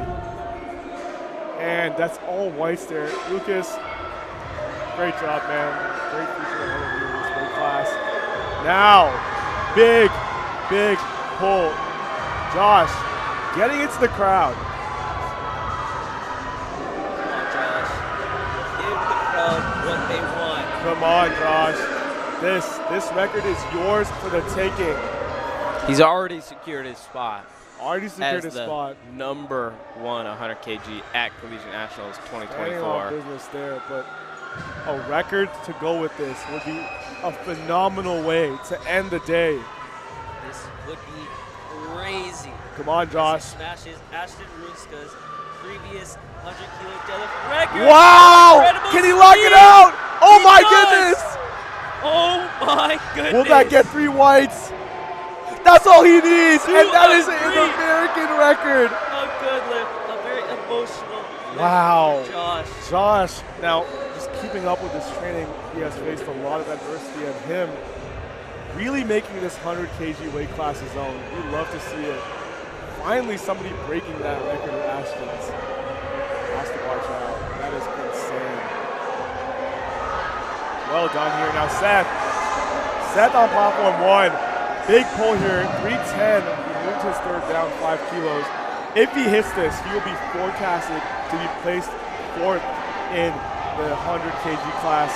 Now, Seth, man, this is a ridiculous comeback story from being put there in the first platform to being top 5 and above. Can Seth secure it? Can he lock it out? Oh my goodness, young man. Does he get it? Wow, and his reaction, what a wonderful way. What a great beat, man. Andrew Kane steps up to 330 kilos. If he gets this, he will beat the previous record for a new total record at 90 kilos. Wow. And he does. He absolutely smashes it. The pressure is on for Kyle White to take Now, the gold. what is that total that he just said? Did he beat 795, I believe? Yes, he did. He Wow. is at 801 right now. 801 keys. That So, is sorry, 808. 808 kilograms is ridiculous. That is That puts him in above 500 first. odds. That total is Kyle White for the taking. And now platform 1 is done with lifting. Thank you all for tuning in. We will have awards coming up after lifting has concluded on all platforms. Now I will shift my focus to platforms 2 and 3. Let's see what is there in store. Platform 3, we are wrapping up seconds here. Seth Dasuki for 330 right here. This would also put him at a forecasted 805 total. This is ridiculous. He needs this to Oh be in the my running, goodness. and he gets it. Talk about That- 800 keys being commonplace now in this competition. Now we're gonna see some jockeying. That puts Seth into 2nd place. Wow. Second place. We're gonna see some jockeying for the 90 kilo weight class, as Correct. the 90 kilos men are gonna try to scare each other off for first. What's ridiculous to me is Kyle hit 801 keys on his 2nd deadlift. I remember when he hit that as a training total not too long ago, actually just like 2 months ago. Yep. And look at him now, executing on that on his 2nd deadlift. Ridiculous by Kyle here. We'll update you as the 3rd attempts load in for the 90 kilogram weight class. But up first, the clock ticks for miles away as 252.5 keys is loaded. Is he going to take this? He may just be laying this down. Just out of respect here for his fellow competitors, giving them some time to rest up.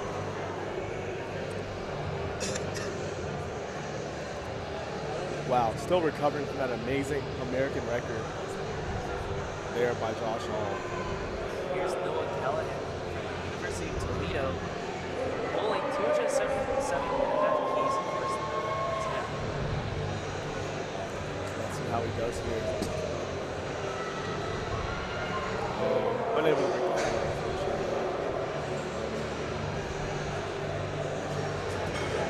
Noah has had quite the day as he's gone 7 for 9.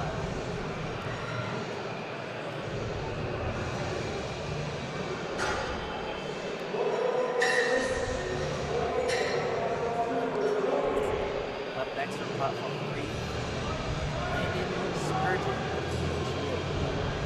Landing to get his vengeance for 282.5 keys. Can He's already secured his spot in the top 10 With here at this Collegiate pull, Nationals. he will go into 5th. Wow, that is big for Landon. Now Landon, I believe his last lift was just a miscrew. Seems like he has the strength to execute on this 282.5 keys. Absolutely needs this to get more points for UGA.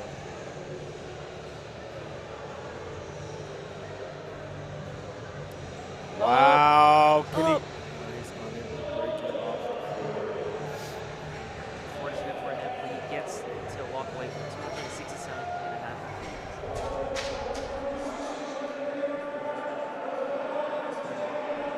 267.5. Now, if Castillo can pull this off, he'll pull his way into the top 10 and push Landon down to 10th. A grinder on platform 2 by Colin from Army.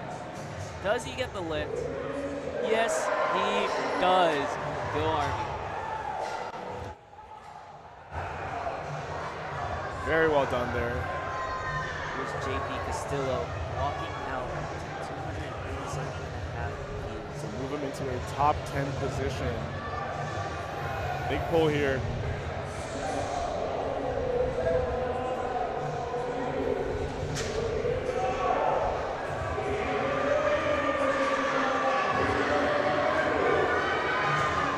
Wow. And Oh. he gets it. With the whole crowd Now. behind him. Looking a little forward onto platform 3, I see Seth Dasuki has loaded 353 following another record match of 352.5 keys. It looks like that will be matching and breaking the record set by Liam Newell back in the 2022 Collegiate Nationals. That is ridiculous. Will we see that record being matched and broken here? It's very possible. I believe we also have a 342.5 kilo deadlift lined up for Evan as well. Absolutely crazy as Andrew Kane wants 352 keys for his 3rd lift. And if he makes that, then he will secure a spot at first place. Ridiculous. I mean, the winning total last year was 795, and we're going to have multiple, well over 800 plus kilo totals at the end of this competition. Within a year, you're seeing exactly how far the competition has progressed. Ridiculous. And that's not to mention these other talented 90 kilo lifters that Definitely. aren't here. You look at some people that have gone to PA, like Brandon Jones, Correct. totaling well over 800 kilos, and he's not here. Yeah. Still in that junior class. It's insane to see how far the weight class has gone. Sure. Now Hembry walking out for 295 again for a second attempt. This will move him into the top 5. He has this lift, I believe. He's breaking out the floor. Oh, and good save there by the spotters, making sure he's all right out. Looks like he's okay as he's walking off the platform. Demetrius Smith matching that at 295 as well.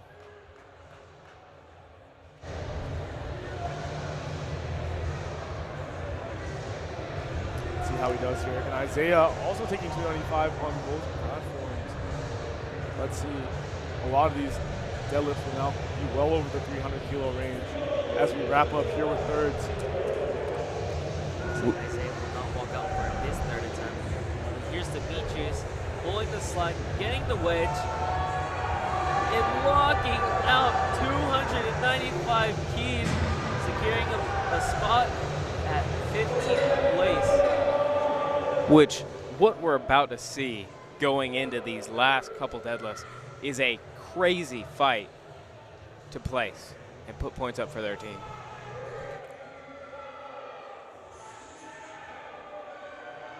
And now Seth, as we mentioned before, he did lock in 4th place based on that big final pull.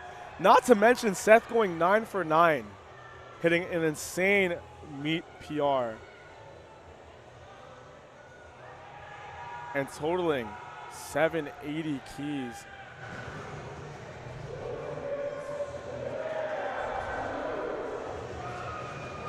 Now, Seth does have 4th place right now at the 90 heat weight class. It looks like Jack hits. But Kyle Or White, Gabe hits he has 302 and a half. 801 Keys. his total. A lot of stuff going on between these two platforms. Very hectic. Now I'm taking a look forward into the final 5 holes here of platform 3. And the last 4 poles will all be for those first 4 spots, it seems. Kyle White, Evan Ross, Andrew Kane, and Seth Dasuki all over 800 keys right now, but have the potential to total well above that. Now, nothing is said and done. It all comes down to execution. Any of them miss, those podium spots are up for grabs. Especially if Gabe gets this pole. Oh, That would have pulled him into 5th place. 302.5 kilo pole. all love to the crowd here. Very professional from the Aggie Powerlifting president. Liam also has 302 and a half keys loaded on platform 2. Big pull. Yeah. He's nodding his head. He's getting himself in the zone. Same here with Brody. 310 on the bar. Let's see if these gentlemen can secure these massive 3rd deadlifts here.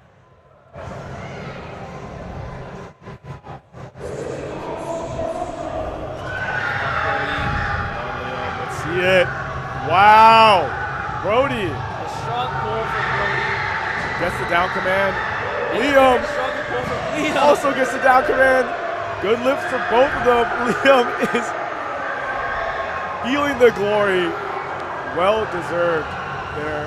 And picks up his handler off of the ground. And that wraps up platforms 2. Well, that wraps up platform 2. If you want to stick around and see the awards will be out on platform 3 once lifting has concluded. Wow. But there's plenty of action left as Kyle White has to step up to 312.5 keys.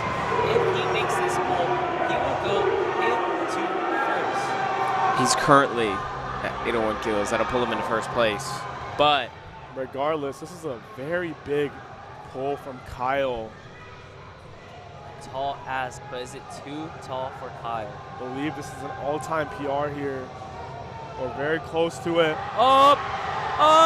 Lock it out! Oh, Kyle unable to get it. Very well fought. That puts his total at 801 keys. that'll put him in 4th place today. Evan Ross looking to break the American Raw Collegiate total record Wow. for the 90 kilogram weight class with his 342.5 key deadlift. Now, But there's an attempt change in progress. Oh. We could see him try to go even. Evan Ross. Oh, Seth Dasuki jumping down to 340, I believe. 340. That is correct. And we are seeing a tactical play here in terms of moving those attempts around.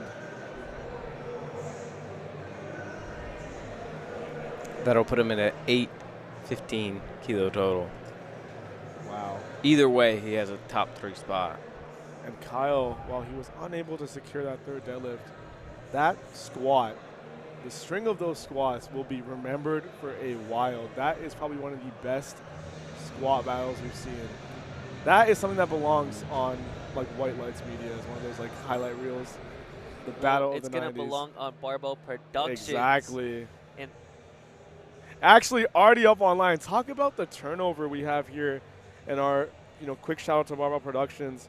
They've been working very hard these past 3 days, and we see it for ourselves. While we're here commentating, they're working on the footage, turning it around as we speak. Shout out to them. Very well done in producing and supporting this meet. And if you haven't checked it out, go check it out on the USAPL Instagram. Yep.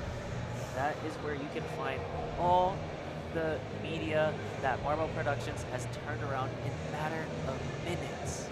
And now, still waiting to see what's happening here on platform 3. Definitely some tense, a little bit of a tense environment here. We're going to see how these attempt changes play out.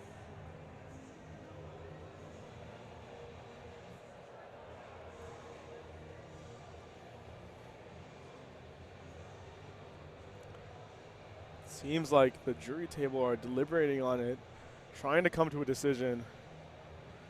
I mean, these 3 deadlifts are all within 2.5 keys of each other. That is true, and I believe everyone here wants to win.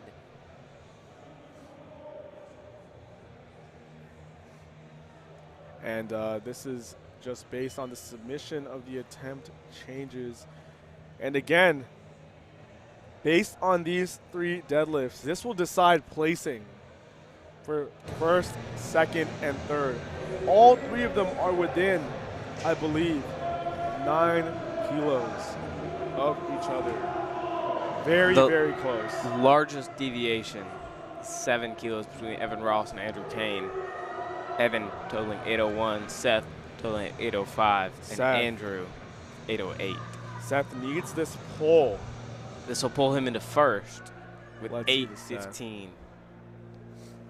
10 kilos. 340. Last pull looked very well. Completely quiet here. Holding their breath. Crowd is silent. Oh! Seth Oh now. my goodness, He Seth! gets it. Oh! Losing balance at the very last second. So Wow, close. that was a perfect call. I mean, strength looked like it was there. Unfortunate, and it looks like Andrew dropping down his attempt to 340. Now we're seeing these attempt changes. Yeah, the environment is getting a lot more tense here. Trying to push himself into a massive 818 kilo total.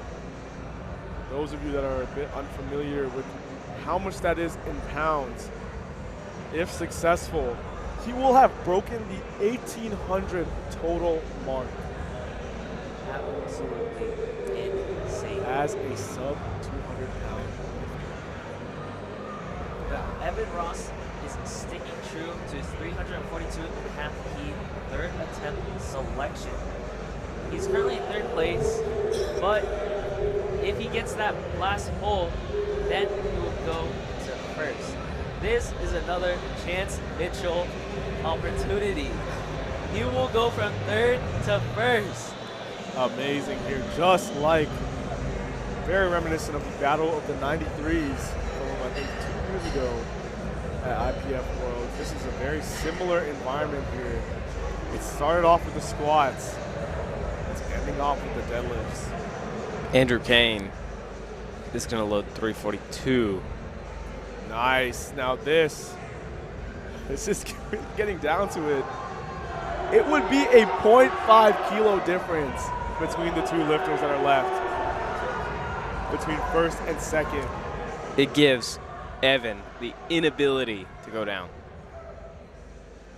And it is 342.5 kilos on the bar for Andrew breaking the needs floor. this. Oh my Come on, goodness. lock it out. Can he lock it out and get the down command? Oh my goodness. I believe his knees were just half an inch from being locked out completely. And the onus is on Evan. Now, if Evan pulls this, he'll pull from third to first and bump Andrew down to second and Seth down to third. Now I believe, as it stands, the current record holder of the collegiate total for the 90 kilo class is Andrew with the 808 kilos standing. But this is a big pull and a chance for Evan to blow by that and set a total of 821 kilos. This will be huge. Evan is called onto the platform. The bar is loaded. Evan This is your moment to shine. Let Mr. everyone you know where you deserve to be. 342.5 keys. Let's go, Evan. On the bar. The mini Hulk. Go! Oh my goodness. Lock it up. Can he lock it out? And he gets it. Holding it at the top. Looks at the screen. 3. Yes. White lights. It does not get better than that. Securing a massive American record total of 821 keys. He is your Collegiate Nationals 90 kilogram weight class champion, Evan Ross. Congratulations to you. What a performance. Thank you to everyone out here that was competing in this session. One of the most electric, most entertaining sessions we've had to watch so far. And here are the updated overall team standings for Ramen. And I believe they're not updated yet. We're still waiting to see if they're updated, but that will soon change around as we get our new placements in. But thank you all for tuning in and watching this session. We know it's late, and we do appreciate you supporting our athletes here. And once again, shout out to the USAPL for organizing this. Shout out to our sponsors, and of course, Barbell Productions for setting this all up and being able to share this competition with all of you that are tuning in online. My name is Yuvraj. It's been a pleasure hosting you today, this stream. And this is Kinley Dill signing off. Thanks for everybody here, all the spotters, loaders, refs, and everybody supporting this event, letting it come to be. And I am Benjamin Quach signing off. I will see you guys tomorrow morning for the female 90s.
Give Dean Roach a big round of applause.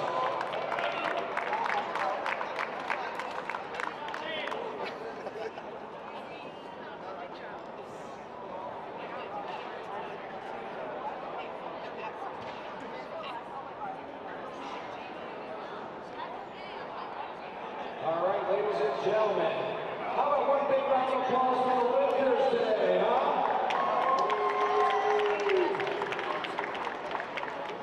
All right, so we're going to do the 90. Actually, this is the 90.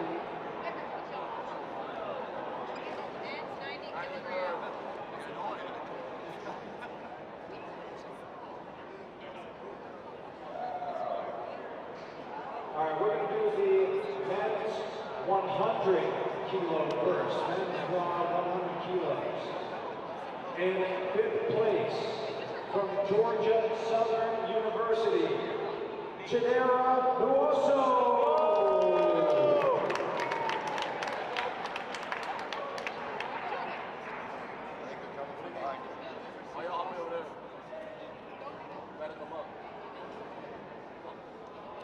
If anyone sees him, let him know he's in 5th. Oh, he's coming. All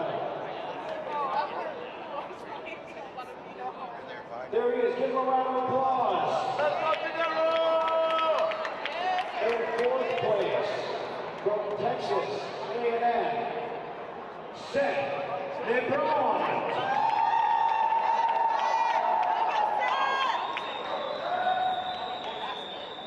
In 3rd place, winning the bronze medal, Oklahoma State University, Ethan Wynn.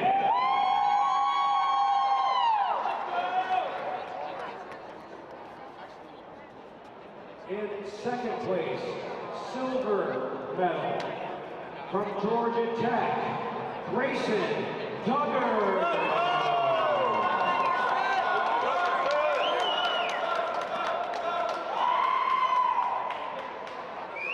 And in 1st place, from the University of Houston, Joshua Hall.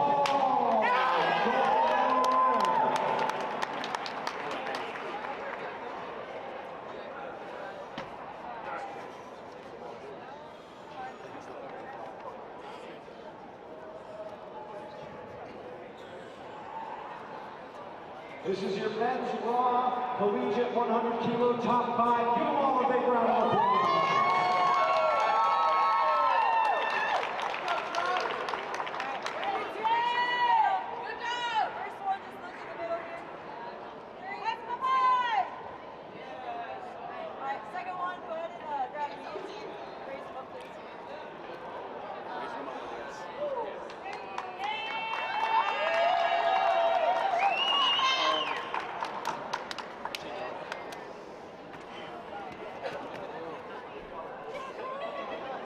All right, moving on to the men's raw collegiate 90 kilo weight class.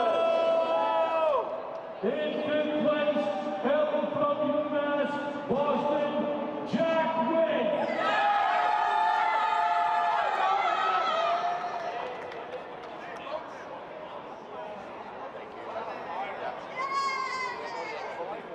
In 4th place, from Texas A&M, Seth Ingram.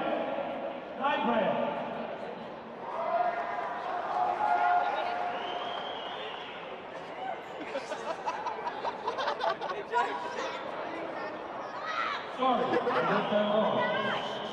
In 4th place, Kennesaw State University. Let's go! Let's go! Let's go, Kyle!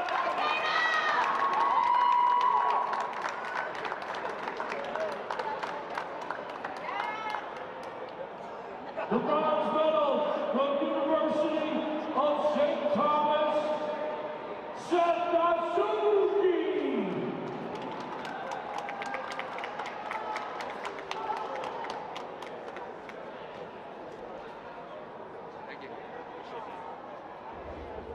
Silver medal from Florida State University, Andrew Kane.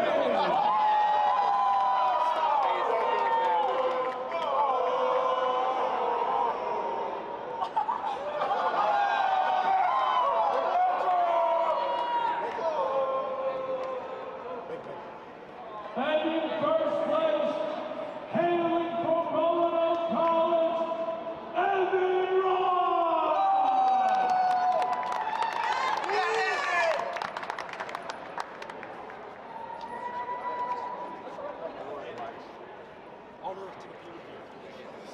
The top three receive an All-American patch from Dr. Larry Mills.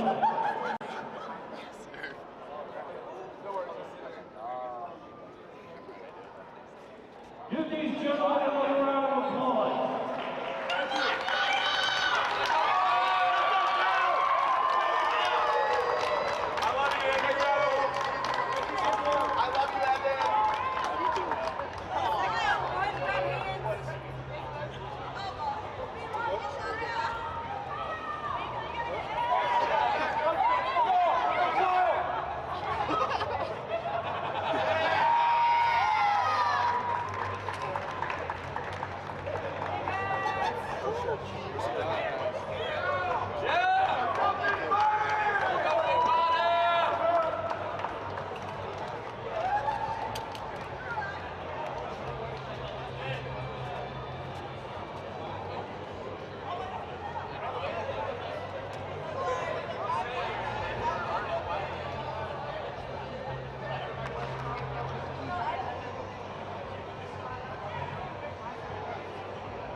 Check. And make sure you check out scoring.usapowerlifting.com for the updated team scores.